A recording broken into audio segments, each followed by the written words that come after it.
ਚੱਕਦੇ ਟੀਵੀ ਦੇਖ ਰਹੇ ਸਾਰੇ ਦਰਸ਼ਕਾਂ ਦਾ ਭਗਤੀਆਂ ਖਬਰਾਂ ਦੇ ਵਿੱਚ ਇੱਕ ਵਾਰ ਫਿਰ ਤੋਂ ਸਵਾਗਤ ਹੈ ਜੀ। ਮੇਰੇ ਨਾਲ ਜੁੜ ਚੁੱਕੇ ਨੇ ਧਰਮਵੀਰ ਗਾਂਧੀ ਜੀ, ਐਮਪੀ ਨੇ ਪੰਜਾਬ ਤੋਂ, ਤੇ ਜਿਨ੍ਹਾਂ ਨੇ ਬਹੁਤ ਹੀ ਜਿਹੜਾ ਵਧੀਆ ਕੰਮ ਕਰ ਰਹੇ ਨੇ ਪੰਜਾਬੀਆਂ ਵਾਸਤੇ, ਪੰਜਾਬ ਦੇ ਲੋਕਾਂ ਵਾਸਤੇ, ਤੇ ਇੱਕ ਨਵੀਂ ਤਰ੍ਹਾਂ ਦੀ ਜਿਹੜੀ ਰਾਜਨੀਤੀ ਹੈਗੀ ਆ ਉਹਦਾ ਆਪਾਂ ਕਹਿ ਸਕਦੇ ਹਾਂ ਕਿ ਚਿਹਰਾ ਜਾਂ ਉਹਦਾ ਪ੍ਰਤੀਬਿੰਬ ਸਾਡੇ ਸਾਹਮਣੇ ਜਿਹੜਾ ਹੈਗਾ ਉਹ ਪੇਸ਼ ਕੀਤਾ ਹੈ ਉਹਨਾਂ ਨੇ। ਨਾਲ ਹੀ ਮੇਰੇ ਨਾਲ ਜੁੜ ਚੁੱਕੇ ਨੇ ਜਰਮਨਜੀਤ ਸਿੰਘ ਦਿੱਲੀ ਸਟੂਡੀਓ ਤੋਂ। ਜਰਮਨਜੀਤ ਜੀ, ਤੁਹਾਡਾ ਵੀ ਸਵਾਗਤ ਹੈ ਜੀ। ਗੰਦ ਸਾਹਿਬ, ਤੁਹਾਡਾ ਵੀ ਬਹੁਤ ਬਹੁਤ ਸਵਾਗਤ ਹੈ ਜੀ। ਧੰਨਵਾਦ ਜੀ। Thank you sir, thank you. ਤੇ ਨਾਲ ਹੀ ਮੇਰੇ ਨਾਲ ਨੇ ਜੀ ਸ਼ਬਦੀਤ ਜੀ ਚੰਡੀਗੜ੍ਹ ਤੋਂ ਤੇ ਦਿਲਰਾਜ ਜੀ ਜਲੰਧਰ ਤੋਂ। ਤੁਹਾਡਾ ਦੋਨਾਂ ਦਾ ਵੀ ਸਵਾਗਤ ਹੈ ਜੀ। ਬਹੁਤ ਬਹੁਤ ਧੰਨਵਾਦ ਕੁਲਵੀਰ ਜੀ। ਗਾਂਧੀ ਸਾਹਿਬ, ਹਾਂਜੀ ਗਾਂਧੀ ਸਾਹਿਬ, ਸਭ ਤੋਂ ਪਹਿਲਾਂ ਆਪਾਂ ਗੱਲਬਾਤ ਸ਼ੁਰੂ ਕਰਾਂਗੇ। ਥੋੜ੍ਹਾ ਜਿਹਾ ਆਪਣਾ ਜਿਹੜਾ ਤੁਹਾਡਾ ਆਪ ਦੇ ਨਾਲ ਜੁੜਨ ਦਾ ਜਿਹੜਾ ਸਫ਼ਰ ਹੈਗਾ ਤੁਹਾਡਾ, ਤੁਸੀਂ ਆਪ ਨਾਲ ਕਿੱਦਾਂ ਜੁੜੇ ਔਰ ਪੋਲਿਟਿਕਸ ਤੁਹਾਡੇ ਦਿਮਾਗ ਦੇ ਵਿੱਚ ਕਿੱਥੋਂ ਸੀ ਤੇ ਆਪ ਨਾਲ ਕਿੱਦਾਂ ਜੁੜੇ? ਆਪਾਂ ਆਪ ਨਾਲ ਵਖਰੇਵੇਂ ਵਾਲੀ ਗੱਲ ਬਾਅਦ ਚ ਕਰਾਂਗੇ, ਪਹਿਲਾਂ ਇੰਨੀ ਗੱਲ ਕਰ ਲੈਂਦੇ। ਠੀਕ ਹੈ ਜੀ, ਬਹੁਤ ਜ਼ਰੂਰੀ ਹੈਗੀ ਜੀ। ਦੇਖੋ, ਕੋਈ ਵੀ ਬੰਦਾ ਅੱਜ 2015 ਚ ਜਾਂ ਪਿਛਲੀ ਸਦੀ ਵਿੱਚ ਇਹ ਜਦੋਂ ਇੱਕ ਸੰਚਾਰ ਦਾ ਯੁੱਗ ਹੈਗਾ ਆ, ਕੋਈ ਬੰਦਾ ਕਲੇਮ ਹੀ ਨਹੀਂ ਕਰ ਸਕਦਾ ਕਿ ਮੈਂ ਕਿਸੇ ਸਿਆਸਤ ਵਿੱਚ ਹੈ ਨਹੀਂ ਹੈਗਾ। ਜਿਹੜਾ ਬੰਦਾ ਇਹ ਵੀ ਕਹਿੰਦਾ ਮੇਰਾ ਕੋਈ ਸਿਆਸਤ ਨਹੀਂ ਹੈ, ਉਹ ਵੀ ਅਚੇਤ ਸਚੇਤ ਰੂਪ ਵਿੱਚ ਕਿਸੇ ਨਾ ਕਿਸੇ ਸਿਆਸਤ ਦਾ ਪੱਖ ਪੂਰ ਰਿਹਾ ਹੁੰਦਾ ਹੈਗਾ ਜੀ। ਸੋ ਮੈਂ ਕਦੀ ਵੀ ਸਿਆਸਤ ਤੋਂ ਵਾਂਝਾ ਨਹੀਂ ਰਿਹਾ, ਕੋਈ ਬੰਦਾ ਵਾਂਝਾ ਨਹੀਂ ਹੈਗਾ। ਇੰਨਾ ਜ਼ਰੂਰ ਹੈ ਕਿ ਪੇਂਡੂ ਪਿਛੋਕੜ ਹੋਣ ਕਰਕੇ, ਇੱਕ ਮੱਧ ਵਰਗ ਦੇ ਪਰਿਵਾਰ 'ਚ ਇੱਕ ਟੀਚਰ ਦਾ ਲੜਕਾ ਹੋਣ ਕਰਕੇ, ਪੇਂਡੂ ਪਿਛੋਕੜ ਹੋਣ ਕਰਕੇ ਜੋ ਸਮਾਜ ਪ੍ਰਤੀ ਸੰਵੇਦਨਸ਼ੀਲਤਾ ਹੈਗੀ ਹੈ, ਜੋ ਆਪਣੇ ਪੇਂਡੂ ਭਾਈਚਾਰੇ ਦੀ ਜੋ ਜ਼ਿੰਦਗੀ ਹੈਗੀ ਹੈ, ਉਹਦੇ ਨਾਲ ਬਹੁਤ ਨੇੜਿਓਂ ਜੁੜਿਆ ਹੋਣ ਕਰਕੇ ਜਿਉਂ ਹੀ ਅਸੀਂ ਮੈਡੀਕਲ ਕਾਲਜ ਪੁੱਜੇ ਤਾਂ ਉਸ ਵੇਲੇ ਕੌਮਾਂਤਰੀ ਮਾਹੌਲ ਇਹੋ ਜਿਹਾ ਸੀਗਾ। ਵੀਅਤਨਾਮ ਦੀ ਜੰਗ ਜਾਰੀ ਸੀ, ਕੰਬੋਡੀਆ ਦੀ ਜੰਗ ਜਾਰੀ ਸੀਗੀ, ਫਰਾਂਸ ਵਿੱਚ ਸਟੂਡੈਂਟ ਅਨਰੈਸਟ ਸੀਗਾ, ਅਤੇ ਹੋਰ ਬਹੁਤ ਸਾਰੀ ਦੁਨੀਆ ਵਿੱਚ ਜਿਹੜੇ ਲੋਕਾਂ ਦੇ ਮੁਕਤੀ ਦੇ ਸੰਘਰਸ਼ ਸੀਗੇ, ਕੌਮਾਂ ਦੀਆਂ ਮੁਕਤੀਆਂ ਦੇ ਸੰਘਰਸ਼ ਸੀਗੇ, ਉਹ ਜਾਰੀ ਸੀਗੇ।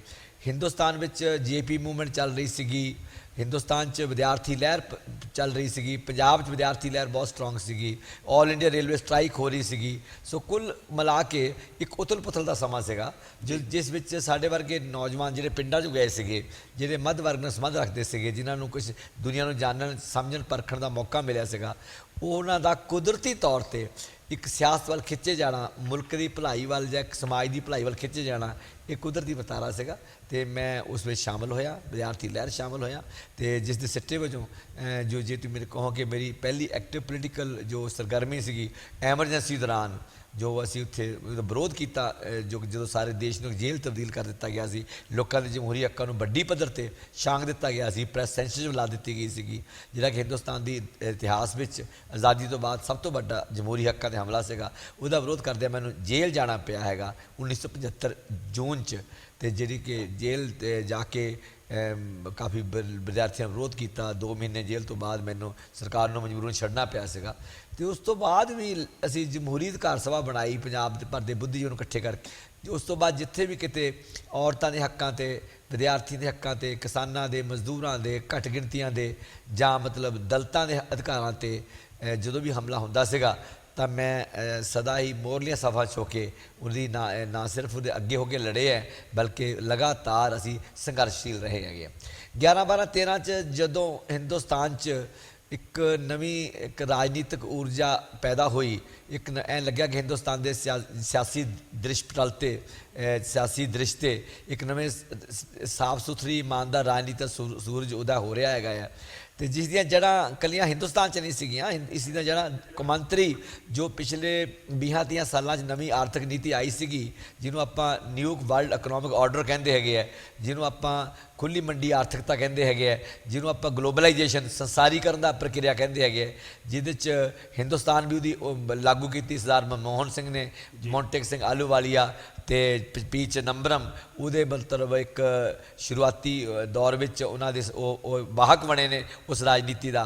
ਅਤੇ ਉਸ ਰਾਜਨੀਤੀ ਦੇ ਸਿੱਟੇ ਵਜੋਂ ਜੋ ਮੈਗਾ ਕਰਪਸ਼ਨ ਹੋਈ ਹੈਗੀ ਹੈ, ਕਰਪਸ਼ਨ ਤਾਂ ਪਹਿਲਾਂ ਵੀ ਸੀਗੀ, ਕਿਸੇ ਵੇਲੇ 65 ਕਰੋੜ ਦਾ ਬੁਫਰ ਸਕੈਂਡਲ ਉਹ ਬਹੁਤ ਵੱਡਾ ਮੁੱਦਾ ਬਣਿਆ ਔਰ ਰਾਜੀਵ ਗਾਂਧੀ ਸਰਕਾਰ ਨੂੰ ਅਸਤੀਫਾ ਦੇਣ ਦੀ ਨੌਬਤ ਤੱਕ ਜਾਣਾ ਪਿਆ। ਪਰ ਹੁਣ ਜੇ ਸਕੈਂਡਲ ਹੋਣ ਲੱਗੇ ਸੀਗੇ ਇਸ ਨਵੀਂ ਆਰਥਿਕ ਨੀਤੀ ਦੇ ਆਉਣ ਨਾਲ, ਜਦੋਂ ਡਿਵੈਲਪਮੈਂਟ ਹੋਊਗੀ ਤਾਂ ਕਰਪਸ਼ਨ ਆਣੀ ਸੀਗੀ।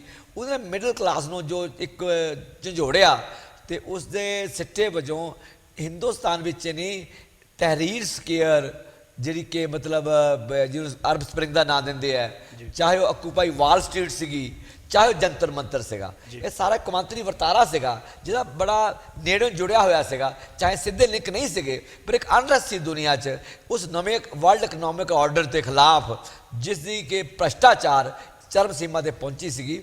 ਤੇ ਉਸ ਵੇਲੇ ਮੈਂ ਸੋਚਿਆ ਕਿ ਜਦ ਹਿੰਦੁਸਤਾਨ ਜਿਸ ਸਿਸਟਮ ਦੇ ਖਿਲਾਫ 40-45 ਸਾਲ ਲੜਦੇ ਆ ਰਹੇ ਹੈ, ਖਿੱਚਦੇ ਆ ਰਹੇ ਹੈ ਤੇ ਆਪਣੀ ਸੰਘਰਸ਼ ਕਰਦੇ ਆ ਰਹੇ ਹੈ, ਜੇਲ੍ਹਾਂ ਕੱਟੀਆਂ ਹੈਗੀਆਂ, ਤੇ ਉਸ ਸਿਸਟਮ 'ਤੇ ਅੱਜ ਜੇ ਕੋਈ ਇੱਕ ਅਸਰਦਾਰ ਕੋਈ ਮੂਵਮੈਂਟ ਉੱਠਦੀ ਹੈਗੀ ਹੈ ਜਿਹੜੀ ਸਿਸਟਮ ਨੂੰ ਸੱਟ ਮਾਰਦੀ ਹੈਗੀ ਹੈ, ਉਹ ਇੱਕ ਚੰਗਾ ਸਮਾਜ, ਚੰਗਾ ਹਿੰਦੁਸਤਾਨ, ਇੱਕ ਜੀਉਣ ਜੋਗਾ ਹਿੰਦੁਸਤਾਨ, ਜੀਉਣ ਜੋਗਾ ਪੰਜਾਬ, ਉਹਦੀ ਜੇ ਗਠਨ ਹੋ ਸਕਦਾ ਹੈਗਾ ਤਾਂ ਮੈਨੂੰ ਇਸ ਮੂਵਮੈਂਟ ਨੂੰ ਸਾਈਡ ਲਾਈਨਸ 'ਤੇ ਖੜ੍ਹ ਕੇ ਨਹੀਂ ਦੇਖਣਾ ਚਾਹੀਦਾ, ਇੱਕ ਮੈਨੂੰ ਹਾਸ਼ੀ 'ਤੇ ਨਹੀਂ ਖੜ੍ਹਨਾ ਚਾਹੀਦਾ, ਮੈਨੂੰ ਇਹਦਾ ਹਿੱਸਾ ਬਣਨਾ ਚਾਹੀਦਾ ਹੈਗਾ। ਮੈਂ ਆਪਣੀ ਕਲੀਨਿਕ ਬੰਦ ਕੀਤੀ ਤੇ ਅੰਨਾ ਹਜ਼ਾਰੇ ਮੂਵਮੈਂਟ ਸ਼ਾਮਿਲ ਹੋ ਗਿਆ। ਪਟਿਆਲੇ ਸ਼ਹਿਰ 200 ਰੈਲੀਆਂ ਕੀਤੀਆਂ।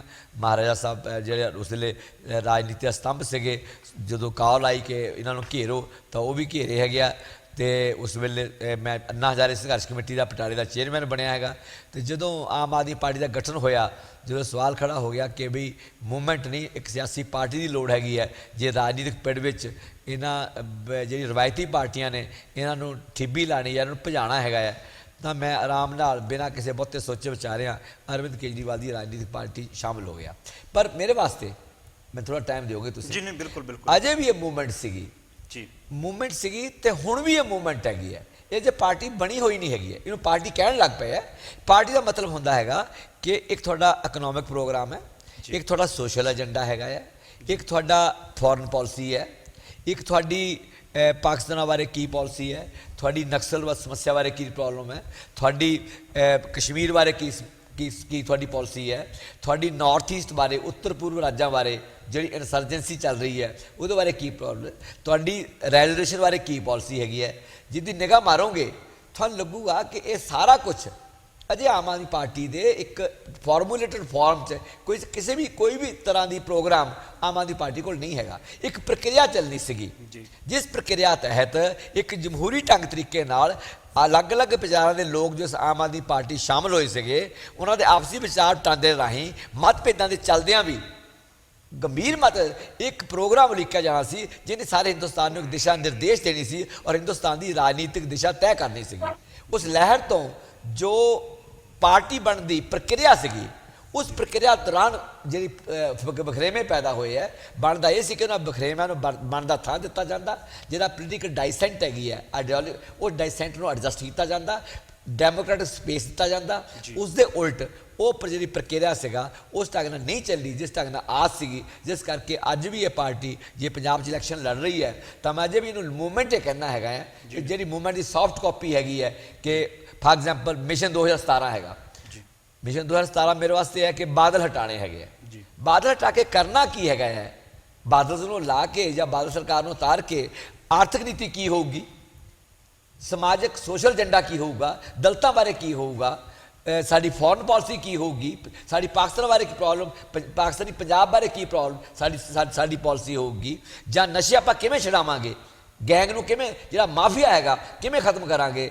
ਇਹ ਨਹੀਂ ਕਿ ਰਾਜ ਸਾਹਿਬ ਕਹਿ ਰਿਹਾ ਕਿ ਮੈਂ ਗੁਟਕੇ ਦੇ ਹੱਥ ਰੱਖ ਕੇ ਕਰਦਾ ਕਿ ਮੈਂ ਮਹੀਨੇ ਖਤਮ ਕਰ ਦੂੰ, ਸਾਡੀ ਪਾਰਟੀ ਕਹਿ ਰਹੀ ਹੈ ਅਸੀਂ 2 ਮਹੀਨੇ ਖਤਮ ਕਰ ਦਿਓਗੇ। ਉਹਦਾ ਬਲੂ ਪ੍ਰਿੰਟ ਕੀ ਹੈਗਾ ਹੈ?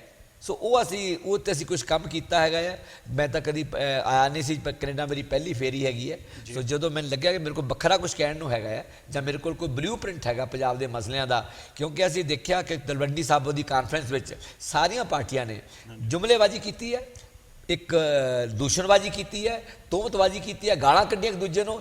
ਪਰ ਪੰਜਾਬ ਦਾ ਬਣੂ ਕੀ, ਪੰਜਾਬ ਦਾ ਬਦਲਣਾ ਕੀ ਹੈ, ਨਵਾਂ ਪੰਜਾਬ ਕਿਵੇਂ ਬਣਾਉਣਾ ਹੈਗਾ, ਉਹ ਨਵਾਂ ਪੰਜਾਬ ਕਿਹੋ ਜਿਹਾ ਹੋਊਗਾ, ਇਹਦਾ ਕੋਈ ਬਲੂ ਪ੍ਰਿੰਟ ਕਿਸੇ ਵੀ ਪਾਰਟੀ ਨੇ ਨਹੀਂ ਦਿੱਤਾ ਉੱਤੇ। ਬਿਲਕੁਲ। ਅਸੀਂ ਸਿਰਫ ਤਲਵੰਡੀ ਸਾਬੋ ਦੀ ਨਹੀਂ, ਅਸੀਂ ਉਸ ਤੋਂ ਪਹਿਲਾਂ ਜਿਹੜੀ ਰੈਲੀ ਹੋਈ ਸੀਗੀ ਉਹਦੇ ਵਿੱਚ ਵੀ ਜਿਹੜੀ ਸਭ ਤੋਂ ਵੱਡੀ ਰੈਲੀ ਆਪ ਦੀ ਮੰਨੀ ਉਹਦੇ ਵਿੱਚ ਵੀ ਕੋਈ ਇਹੋ ਜਿਹੀ ਗੱਲ ਨਿਕਲ ਕੇ ਸਾਹਮਣੇ ਨਹੀਂ ਆ ਰਹੀ। ਔਰ ਮੇਰੇ ਖਿਆਲ ਨਾਲ ਗੰਜ ਸਾਹਿਬ ਤੁਸੀਂ ਮੇਰੇ ਨਾਲ ਸਹਿਮਤ ਹੋਵੋਗੇ ਕਿ ਈਵਨ ਆਪ ਦੇ ਲੀਡਰਾਂ ਵੱਲੋਂ ਵੀ ਜਿਹੜੀ ਗੱਲ ਤੁਸੀਂ ਕਹੀ ਹੈ ਕਿ ਕੋਈ ਏਜੰਡਾ ਜਾਂ ਕੋਈ ਪੰਜਾਬ ਦੇ ਲੋਕਾਂ ਨੂੰ ਸਿਰਫ ਤੇ ਸਿਰਫ ਗੱਲਾਂ ਦੇ ਨਾਲ ਜ਼ਰੂਰ ਕਿਹਾ ਜਾ ਰਿਹਾ ਕਿ ਅਸੀਂ ਆਹ ਖਤਮ ਕਰ ਦਾਂਗੇ, ਆਹ ਕਰ ਦਾਂਗੇ, ਅਜੇ ਤੱਕ ਕੋਈ ਵੀ ਇਹੋ ਜਿਹੀ ਚੀਜ਼ ਨਹੀਂ ਦਿਖਾਈ ਜਾ ਰਹੀ। ਆਪਾਂ ਜਿਹੜੇ ਆਪ ਦੇ ਵਿਸ਼ੇ ਹੈਗੇ ਆ ਉਹਦੇ ਤੇ ਜਾਣ ਤੋਂ ਪਹਿਲਾਂ ਆਪਾਂ ਗੱਲ ਕੀਤੀ ਹੈ ਕਿ ਤੁਸੀਂ ਆਪ ਦੇ ਨਾਲ ਕਿਸ ਤਰ੍ਹਾਂ ਜੁੜੇ, ਤੁਹਾਡਾ ਜਿਹੜਾ ਜੁੜੇ ਹੈਗੇ ਹੋ। ਪਰ ਤੁਸੀਂ ਗੱਲਾਂ-ਗੱਲਾਂ 'ਚ ਇਹ ਵੀ ਕਹਿ ਦਿੱਤਾ ਕਿ ਉਹਦੇ ਵਿੱਚ ਕਾਫੀ ਲੋਕਾਂ ਦੀਆਂ ਸੋਚ ਦਾ ਵਖਰੇਵਾਂ ਸੀਗਾ, ਜਿਹੜੀ ਆਪ ਜਿਹੜੀ ਹੈਗੀ ਆ ਪਾਰਟੀ ਬਣੀ ਸੀਗੀ ਜਦੋਂ। ਕੀ ਗੱਲਾਂ ਰਹੀਆਂ ਕਿ ਤੁਹਾਨੂੰ ਆਪ ਨੇ ਜਿਹੜਾ ਹੈਗਾ ਉਹ ਆਪਣੇ ਤੋਂ ਵੱਖਰਾ ਕਰ ਲਿਆ? ਮੈਂ ਇਹ ਨਹੀਂ ਕਹਾਂਗਾ, ਕਿਉਂਕਿ ਤੁਹਾਡੀ ਗੱਲਬਾਤ ਤੋਂ ਇਹ ਲੱਗ ਰਿਹਾ ਕਿ ਤੁਸੀਂ ਅਜੇ ਵੀ ਆਪ ਦੇ ਨਾਲ ਕਿਤੇ ਨਾ ਕਿਸੇ ਪਾਸੇ ਜੁੜੇ ਹੋਏ ਹੋ, ਤੁਸੀਂ ਮੰਨਦੇ ਵੀ ਹੋ। ਤੁਹਾਡੇ ਨਾਲ ਅਸੀਂ ਫੋਨ ਤੇ ਵੀ ਗੱਲ ਕੀਤੀ ਹੈ, ਤੁਸੀਂ ਉਦੋਂ ਵੀ ਸਾਨੂੰ ਇਹ ਗੱਲ ਕਹੀ ਸੀ ਕਿ ਮੈਂ ਆਪਣੇ ਆਪ ਨੂੰ ਹਲੇ ਆਪ ਦਾ ਹੀ ਮੰਨਦਾ, ਪਰ ਆਪ ਜਿਹੜੀ ਹੈਗੀ ਆ ਉਹ ਤੁਹਾਨੂੰ ਕਿਉਂ ਵੱਖਰਾ ਕਰਕੇ ਦੇਖ ਰਹੀ ਹੈ? ਇਹੀ ਕਿਹੜੀ ਗੱਲ ਹੋਗੀ ਆਪ ਦੇ ਵਿੱਚ, ਜਾਂ ਕੀ ਐਸੋ ਜੀ ਗੱਲ ਹੈਗੀ ਆ ਕਿ ਜਿਹੜੀ ਹੈਗੀ ਆ ਤੁਹਾਡੀ ਦੁਬਾਰਾ ਜਿਹੜੀ ਤੁਸੀਂ ਰੀਯੂਨਾਈਟ ਨਹੀਂ ਹੋ ਸਕਦੇ ਦੁਬਾਰਾ? ਦੇਖੋ, ਸਭ ਤੋਂ ਵੱਡਾ ਮੁੱਦਾ ਹੈਗਾ ਕਿ ਆਪ ਜਦੋਂ ਗਠਨ ਹੋਇਆ ਹੈਗਾ ਤਾਂ ਇਹਦੀ ਵਿਲੱਖਣਤਾ ਕੀ ਸੀਗੀ, ਇਹ ਵੱਖਰੀ, ਹਾਊ ਇਟ ਵਾਸ ਡਿਫਰੈਂਟ ਜੀ। ਆਪ ਕਹਿੰਦੀ ਸੀ ਕਿ ਅਸੀਂ ਜਿਹੜੀ ਰੂਲਸ ਆਫ ਦੀ ਗੇਮ ਹੈਗੇ ਆ ਉਹ ਚੇਂਜ ਕਰਨ ਆਏ ਹਾਂ ਜੀ। ਅਸੀਂ ਵਿਵਸਥਾ ਪਰਿਵਰਤਨ ਕਰਨ ਆਏ ਹਾਂ, ਅਸੀਂ ਸਵਰਾਜ ਲੈ ਕੇ ਆਏ ਹਾਂ ਜੀ। ਅਸੀਂ ਇੰਟਰਾ ਪਾਰਟੀ ਡੈਮੋਕ੍ਰੇਸੀ, ਜਿਹੜੀ ਵਿਅਕਤੀਵਾਦੀ ਰਾਜਨੀਤੀ ਹੈ, ਇਹ ਪਰਿਵਾਰਕ ਪਾਰਟੀਆਂ ਮੰਨਦੀਆਂ, ਵਿਅਕਤੀਵਾਦੀ ਪਾਰਟੀਆਂ ਮੰਨਦੀਆਂ, ਉਹ ਤੋਂ ਉੱਪਰ ਉੱਠ ਕੇ ਸਾਡੀ ਪਾਰਟੀ ਜਮਹੂਰੀ ਪਾਰਟੀ ਹੋਊਗੀ ਔਰ ਪਾਰਟੀ ਅੰਦਰ ਜਮਹੂਰੀਅਤ ਹੋਊਗੀ। ਸਾਡੀ ਪਾਰਟੀ ਸਵਰਾਜ ਦੇ ਅਧੀਨ ਜਿਹੜੇ ਪਾਰਟੀ ਦੇ ਕਾਰਕੁਨ ਨੇ, ਜਿਹਨੂੰ ਵਲੰਟੀਅਰ ਕਹਿੰਦੇ ਨੇ, ਉਹਨਾਂ ਦੀ ਪੁੱਛ ਪ੍ਰਤੀਤ ਹੋਊਗੀ, ਉਹਨਾਂ ਦੀ ਭੁਗਤ ਹੋਊਗੀ। ਜਿੰਨੇ ਵੀ ਫੈਸਲੇ ਹੈ ਉਹ ਜ਼ਮੀਨੀ ਸਤਰ ਤੋਂ ਲੈ ਕੇ ਉੱਪਰ ਤੱਕ ਉਹਨਾਂ ਦੀ ਸਲਾਹ ਨਾਲ, ਉਹਨਾਂ ਦੀ ਭਾਗੀਦਾਰੀ ਨਾਲ ਉਹ ਲੈ ਜਾਣ ਕੇ, ਤੇ ਪਾਰਟੀ ਦੀ ਵਿਲੱਖਣਤਾਵਾਂ ਕੁਝ ਸਾਡੇ ਸਾਹਮਣੇ ਬਿਆਨ ਕੀਤੀਆਂ ਗਈਆਂ ਸੀਗੀਆਂ। ਤੇ ਸ਼ੁਰੂਆਤੀ ਕਦਮਾਂ ਤੇ ਵਜੋਂ ਹੀ ਜਦੋਂ ਪਾਰਟੀ 'ਚ ਬਖਰੇਵੇਂ ਸ਼ੁਰੂ ਹੋਏ, ਜਿਹੜੇ ਕਿ ਇੱਕ ਕਿਸੇ ਵੀ ਹੈਲਦੀ ਡੈਮੋਕ੍ਰੈਟਿਕ ਪਾਰਟੀ ਵਾਸਤੇ ਬਹੁਤ ਜ਼ਰੂਰੀ ਨੇ। ਬੜਾ ਮਸ਼ਹੂਰ ਕਹਾਵਤ ਹੈ, 100 ਫੁੱਲ ਖੜਨ ਦਿਓ। ਜਿਹੜਾ ਵਿਚਾਰਾਂ ਦੇ ਟਕਰਾਅ ਨਾਲ ਹੀ ਸਹੀ ਵਿਚਾਰ ਪੈਦਾ ਹੁੰਦੇ ਹੈਗੇ ਆ। ਵਿਚਾਰਾਂ ਦੇ ਟਕਰਾਅ ਨਾਲ ਇੱਕ ਦੂਜੇ ਨੂੰ ਆਪਾਂ ਅਮੀਰ ਕਰਦੇ ਹਾਂ, ਅਮੀਰ ਬਣਾਉਂਦੇ ਹਾਂ, ਖੁਦ ਅਮੀਰ ਹੁੰਦੇ ਹੈਗੇ ਆ, ਤੇ ਉਹ ਬਹੁਤ ਜ਼ਰੂਰੀ ਹੁੰਦਾ ਕਿਸੇ ਜਮਹੂਰੀ ਪਾਰਟੀ ਦੇ ਵਿਕਾਸ ਵਾਸਤੇ। ਜੇਕਰ ਪਾਰਟੀ ਵਿੱਚ ਮੁਰਦ ਘਾਟ ਵਰਗੀ ਸ਼ਾਂਤੀ ਹੋਵੇ ਔਰ ਤੁਸੀਂ ਕਹੋਗੇ ਡਿਸਿਪਲਿਨਡ ਪਾਰਟੀ ਹੈਗੀ ਹੈ, ਤਾਂ ਮੈਨੂੰ ਉਸ ਮੁਰਦ ਘਾਟ ਵਰਗੀ ਸ਼ਾਂਤੀ ਨਾਲੋਂ ਜਿਹੜੀ ਜਿਸ ਪਾਰਟੀ 'ਚ ਜਮਹੂਰੀ ਤੌਰ ਤਰੀਕੇ ਨਾਲ ਆਪਣੀ ਗੱਲ ਕਹਿਣ ਦਾ, ਚਾਹੇ ਗੱਲ ਕਿੰਨੀ ਵੀ ਕਸੂਤੀ ਕਿਉਂ ਨਾ ਹੋਵੇ, ਕਿੰਨੀ ਵੀ ਕਿਸੇ ਦੇ ਪਸੰਦ ਦੀ ਕਿਉਂ ਨਾ ਹੋਵੇ, ਕਿੰਨੀ ਵੀ ਪਾਰਟੀ ਦੀ ਲੀਡਰਸ਼ਿਪ ਨੂੰ ਪਸੰਦ ਕਿਉਂ ਨਾ ਹੋਵੇ, ਉਹਨੂੰ ਕਹਿਣ ਦੀ ਇਜਾਜ਼ਤ ਹੋਵੇ, ਮੇਰੇ ਵਾਸਤੇ ਉਹ ਪਾਰਟੀ ਦਾ ਫਿਊਚਰ ਜ਼ਿਆਦਾ ਬੈਟਰ ਹੈਗਾ ਰੈਦਰ ਉਸ ਪਾਰਟੀ ਦਾ ਜਿਹੜਾ ਕਿ ਡਿਸਿਪਲਿਨ ਦੇ ਨਾਂ 'ਤੇ ਇੱਕ ਮੁਰਦ ਘਾਟ ਵਰਗੀ ਸ਼ਾਂਤੀ ਪਾਰਟੀ ਬਣਾ ਕੇ ਕੋਈ ਰੱਖਣਾ ਚਾਹੁੰਦਾ ਹੈਗਾ। ਧਰਮਵੀਰ ਗਾਂਧੀ ਜੀ, ਮੈਂ ਤੁਹਾਡੇ ਨਾਲ ਇੱਕ ਗੱਲ ਜ਼ਰੂਰ ਕਰਨੀ ਚਾਹਾਂਗਾ। ਬਹੁਤ ਸਾਰੀਆਂ ਸੁਰਾਂ ਉੱਭਰਦੀਆਂ, ਬਹੁਤ ਸਾਰੇ ਅਸੀਂ ਮੀਡੀਆ ਵਿੱਚ ਰਹਿੰਦੇ ਹਾਂ, ਅਸੀਂ ਲੋਕਾਂ ਨੂੰ ਵੀ ਮਿਲਦੇ ਰਹਿੰਦੇ ਹਾਂ, ਪੋਲੀਟੀਕਲ ਲੀਡਰਾਂ ਨੂੰ ਵੀ ਮਿਲਦੇ ਰਹਿੰਦੇ ਹਾਂ, ਆਪ ਦੇ ਵਲੰਟੀਅਰਸ ਨਾਲ ਵੀ ਗੱਲ ਕਰਦੇ ਰਹਿੰਦੇ ਹਾਂ। ਕਿਤੇ ਕਿਤੇ ਇੱਕ ਗੱਲ ਨਿਕਲ ਕੇ ਆਉਂਦੀ ਆ, ਖੁੱਲ੍ਹ ਕੇ ਲੋਕ ਨਹੀਂ ਕਹਿੰਦੇ ਹੈਗੇ, ਪਰ ਅੱਜ ਮੈਂ ਤੁਹਾਡੇ ਨਾਲ ਖੁੱਲ੍ਹ ਕੇ ਪੁੱਛਾਂਗਾ, ਕੀ ਅਰਵਿੰਦ ਕੇਜਰੀਵਾਲ ਡਿਕਟੇਟਰ ਨੇ? ਦੇਖੋ, ਸ਼ਬਦਾਂ ਨਾਲ ਫਰਕ ਨਹੀਂ ਪੈਂਦਾ ਹੈਗਾ। ਡਿਕਟੇਟਰ ਕਹਿ ਲਓ, ਨਾ ਕਹਿ ਲਓ, ਆਈ ਡੋਂਟ ਫੀਲ ਕਿ ਸ਼ਬਦਾਂ ਨਾਲ ਕੋਈ ਫਰਕ ਪੈਂਦਾ ਹੋਵੇ। ਗੱਲ ਤਾਂ ਕਿ ਐਟੀਟਿਊਡ ਕੀ ਹੈਗਾ, ਉਹਦਾ ਜਿਹੜਾ ਮਤਲਬ ਕਿਸੇ ਪਾਰਟੀ ਲੀਡਰਸ਼ਿਪ ਦਾ ਵਤੀਰਾ ਕੀ ਹੈਗਾ, ਕੀ ਡੈਮੋਕ੍ਰੈਟਿਕ ਸਪੇਸ ਕੋਈ ਦੇਣ ਨੂੰ ਕਿਸੇ ਨੂੰ ਤਿਆਰ ਹੈਗਾ, ਉਹ ਅਜਿਹਾ ਮਾਹੌਲ ਦੇਣ ਨੂੰ ਤਿਆਰ ਹੈਗਾ ਜਿਸ 'ਚ ਵਿਰੋਧੀ ਵਿਚਾਰਾਂ ਦੇ, ਉਹ ਚਾਹੇ ਕਿੰਨੇ ਵੀ ਅਨਕੰਫਰਟੇਬਲ ਕਿਉਂ ਨਾ ਹੋਣ, ਕਿੰਨੇ ਵੀ ਮਤਲਬ ਉਹ ਉਹਨਾਂ ਵਾਸਤੇ ਉਹ ਸਹਿਣਸ਼ੀਲ ਕਿਉਂ ਨਾ ਹੋਣ, ਕਿ ਉਹਨਾਂ ਨੂੰ ਬਦਨ ਫੁੱਲਣ ਵਾਸਤੇ ਜਾਂ ਗੱਲ ਕਹਿਣ ਦਾ ਉਹ ਅਧਿਕਾਰ ਦਿੱਤਾ ਜਾਂਦਾ। ਮੈਂ ਸਮਝਦਾ ਕਿ ਇਸ ਪਹਿਲੇ ਸਟੈਪ 'ਤੇ ਹੀ ਜਿਹੜੀ ਇੱਕ ਜਮਹੂਰੀ ਪਾਰਟੀ ਦਾ ਅਸੂਲ ਹੈਗਾ ਕਿ ਬਈ ਵਿਰੋਧੀ ਵਿਚਾਰਾਂ ਨੂੰ ਥਾਂ ਦੇਣਾ ਹੁੰਦਾ, ਉਹ ਸੁਣਨਾ ਹੁੰਦਾ, ਉੱਥੇ ਆਪਾਂ ਪਹਿਲੇ ਸਾਡੀ ਪਾਰਟੀ ਟਪਲਾ ਖਾ ਗਈ ਹੈਗੀ ਹੈ, ਉੱਥੇ ਆਪਣੇ ਅਸੂਲਾਂ ਤੋਂ ਭਟਕੀ ਹੈਗੀ।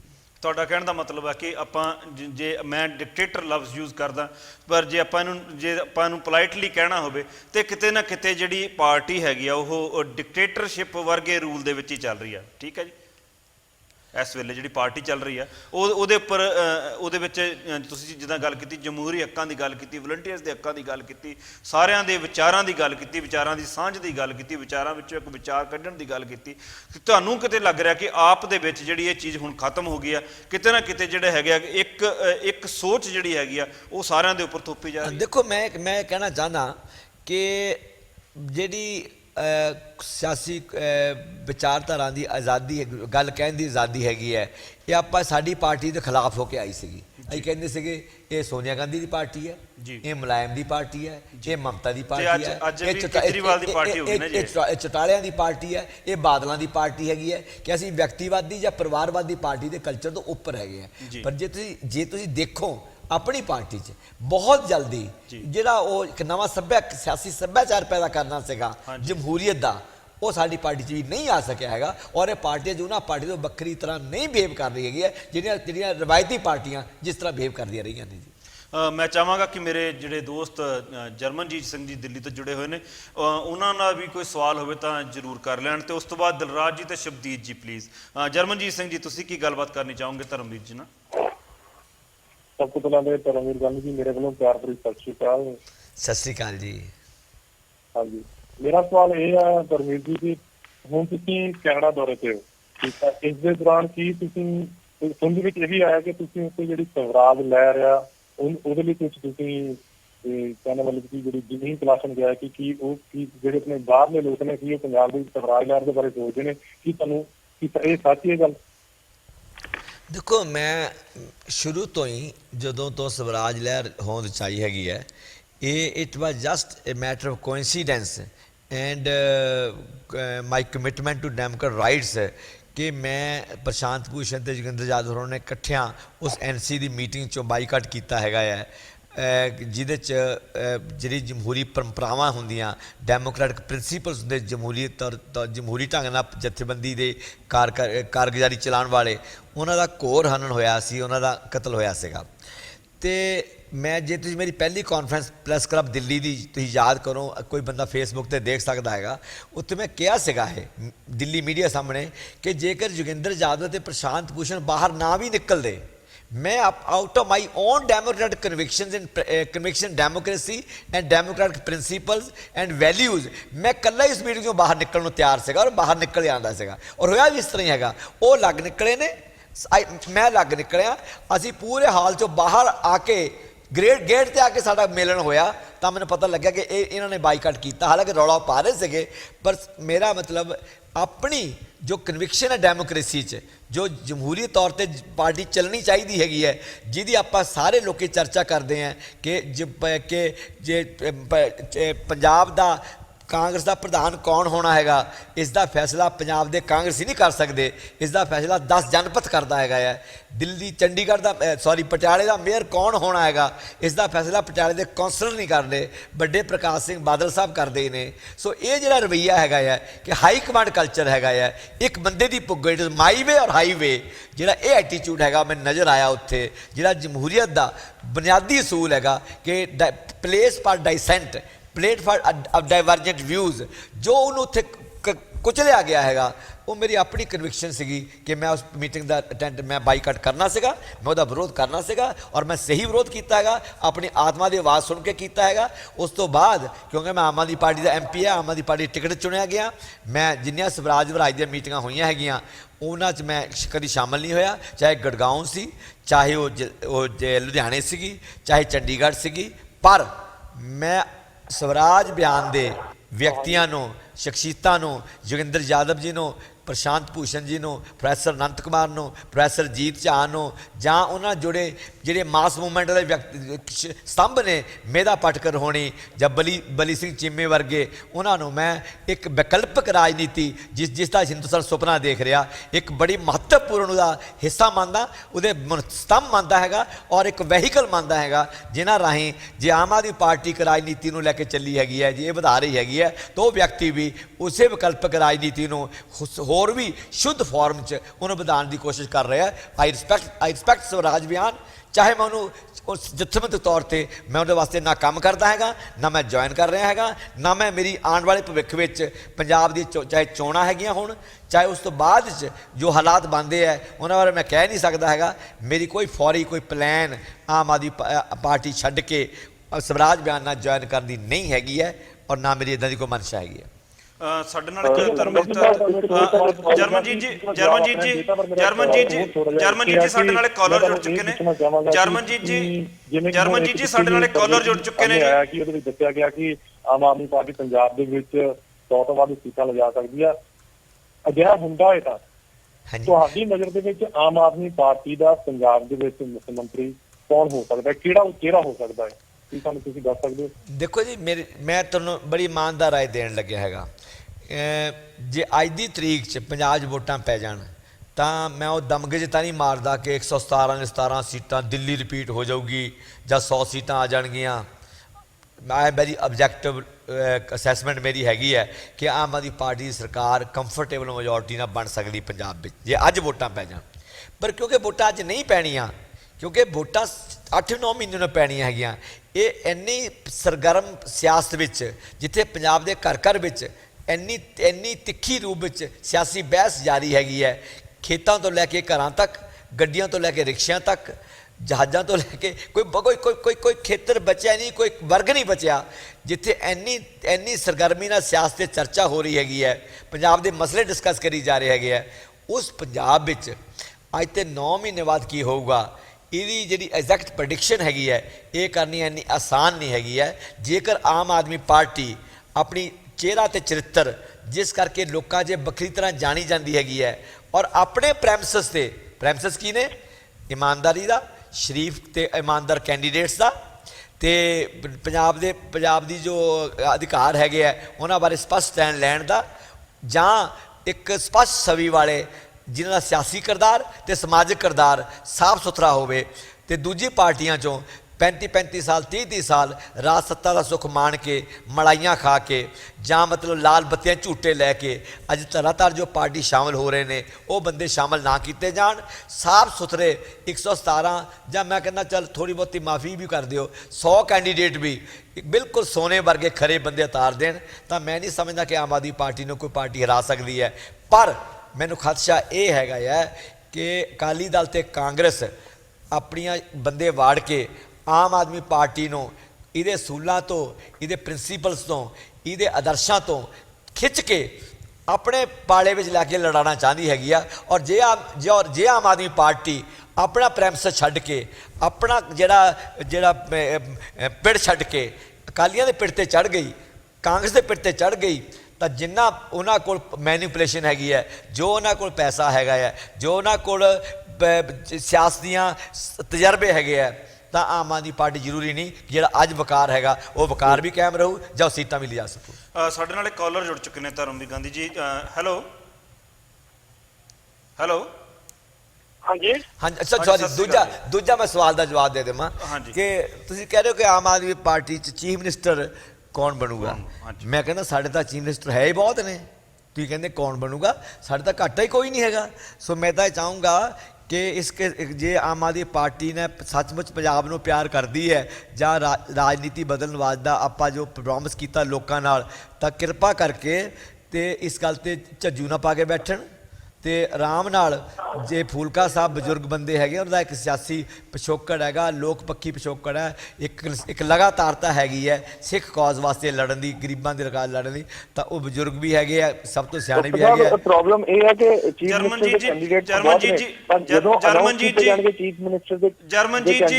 ਜਰਮਨਜੀਤ ਜੀ ਤੁਸੀਂ ਪਲੀਜ਼ ਮੈਨੂੰ ਕਾਲਰ ਲੈ ਲੈਣ ਦਿਓ। ਜਰਮਨਜੀਤ ਪਲੀਜ਼ ਮੈਨੂੰ ਕਾਲਰ ਲੈ ਲੈਣ ਦਿਓ ਜੀ, ਪਲੀਜ਼। ਹੈਲੋ। ਹਾਂਜੀ ਹੈਲੋ, ਸਤਿ ਸ਼੍ਰੀ ਅਕਾਲ ਜੀ। ਸਤਿ ਸ਼੍ਰੀ ਅਕਾਲ ਜੀ। ਹਾਂਜੀ ਸਰ, ਆਪਣਾ ਨਾਮ ਤੇ ਸ਼ਹਿਰ ਦੱਸੋਗੇ ਜੀ, ਕਿੱਥੋਂ ਬੋਲ ਰਹੇ ਤੁਸੀਂ? ਮੈਂ ਅਜੀਤ ਸਿੰਘ ਬੋਲ ਰਿਹਾ ਜੀ। ਹਾਂਜੀ ਅਜੀਤ ਜੀ। ਤੇ ਮੈਂ ਗਾਂਧੀ ਜੀ ਨੂੰ ਇੱਕ ਸਵਾਲ ਪੁੱਛਣਾ ਚਾਹੁੰਦਾ ਹਾਂ ਜੀ ਕਿ ਜੇ ਕੇਜਰੀਵਾਲ ਸਾਹਿਬ ਦਾ ਜਿਹੜਾ ਪਾਣੀਆਂ ਦੇ ਮਾਮਲੇ ਵਿੱਚ, ਪੰਜਾਬ ਦੇ ਪਾਣੀਆਂ ਬਾਰੇ, ਜਿਵੇਂ ਉਹਨਾਂ ਨੇ ਇੱਥੇ ਬਿਆਨ ਕੁਝ ਹੋਰ ਦਿੱਤਾ ਤੇ ਦਿੱਲੀ ਦਿੱਤਾ, ਹੋਰ ਜਾ ਕੇ ਥੋੜਾ ਜਿਹਾ ਬਦਲ ਲਿਆ ਜੀ, ਕਿਆ ਜੇ ਇਹੋ ਜਿਹੇ ਢਿੱਲ ਮੱਠ ਵਾਲਾ ਇਹਨਾਂ ਦਾ ਰਵੱਈਆ ਰਿਹਾ, ਕੋਈ ਸਪਸ਼ਟ ਰਵੱਈਆ ਨਾ ਬਣਾਇਆ, ਤਾਂ ਜੇ ਸਰਕਾਰ ਆਮ ਆਦਮੀ ਪਾਰਟੀ ਦੀ ਬਣ ਵੀ ਜਾਂਦੀ ਹੈ, ਤੇ ਪਾਣੀਆਂ ਦੇ ਮੁੱਦੇ ਤੇ ਜਿਹੜੀਆਂ ਦੂਜੀਆਂ ਪਾਰਟੀਆਂ ਲੋਕਾਂ ਨੂੰ ਉਭਾਰ ਕੇ ਖੜੇ ਕਰ ਦਿੰਦੀਆਂ ਨੇ, ਕਿਆ ਪੰਜਾਬ ਦੇ ਵਿੱਚ ਇਹਨਾਂ ਨੂੰ ਕੰਮ ਕਰਨਾ ਪੋਸੀਬਲ ਹੋਏਗਾ? ਮੇਰਾ ਆਪਣਾ ਵਿਚਾਰ ਹੈ ਕਿ ਇੱਥੇ ਕੰਮ ਕਰਨਾ ਬਹੁਤ ਔਖਾ ਹੋ ਜਾਏਗਾ, ਕਿਉਂਕਿ ਬੜਾ ਇਹ ਸੰਵੇਦਨਸ਼ੀਲ ਮੁੱਦਾ ਹੈ, ਤੇ ਇਹਦੇ ਉੱਤੇ Aam Aadmi party natural justice ਦੇ ਆਧਾਰ ਤੇ ਕਿਉਂ ਇੱਕ ਸਟੈਂਡ ਨਹੀਂ ਲੈ ਲੈਂਦੀ? ਦੇਖੋ ਜੀ, ਮੈਂ ਕੁਝ ਗੱਲਾਂ ਤੇ ਤੁਹਾਡੇ ਨਾਲ ਸਹਿਮਤ ਹੈਗਾ ਆ ਕਿ ਉਹਦੀਆਂ ਜੜ੍ਹਾਂ ਬਹੁਤ ਪਿੱਛੇ ਜਾਣੀਆਂ ਹੈਗੀਆਂ। ਬਹੁਤ ਲੋਕੀ ਮੇਰੇ ਤੇ ਗੱਲ ਤੇ ਔਖੇ ਹੁੰਦੇ ਨੇ ਨਾ, ਮੈਂ ਇਸ ਗੱਲ ਦੀ ਮੈਂ ਪਰਵਾਹ ਵੀ ਨਹੀਂ ਕਰਦਾ। ਜੋ ਅਸੂਲੀ ਗੱਲ ਹੈ, ਅਸੂਲੀ ਗੱਲ ਇਹ ਹੈ ਕਿ ਇੱਕ ਜਮਹੂਰੀ ਸੰਘੀ ਢਾਂਚੇ ਵਿੱਚ ਰਾਜਾਂ ਦੀ ਸਿਆਸੀ ਵਸਾਤ ਵਿਛਾਉਣ ਦੀ ਜ਼ਿੰਮੇਵਾਰੀ, ਅਧਿਕਾਰ, ਹੱਕ ਉਸ ਰਾਜ ਦੇ ਲੋਕਾਂ ਦਾ ਹੁੰਦਾ ਹੈਗਾ ਹੈ।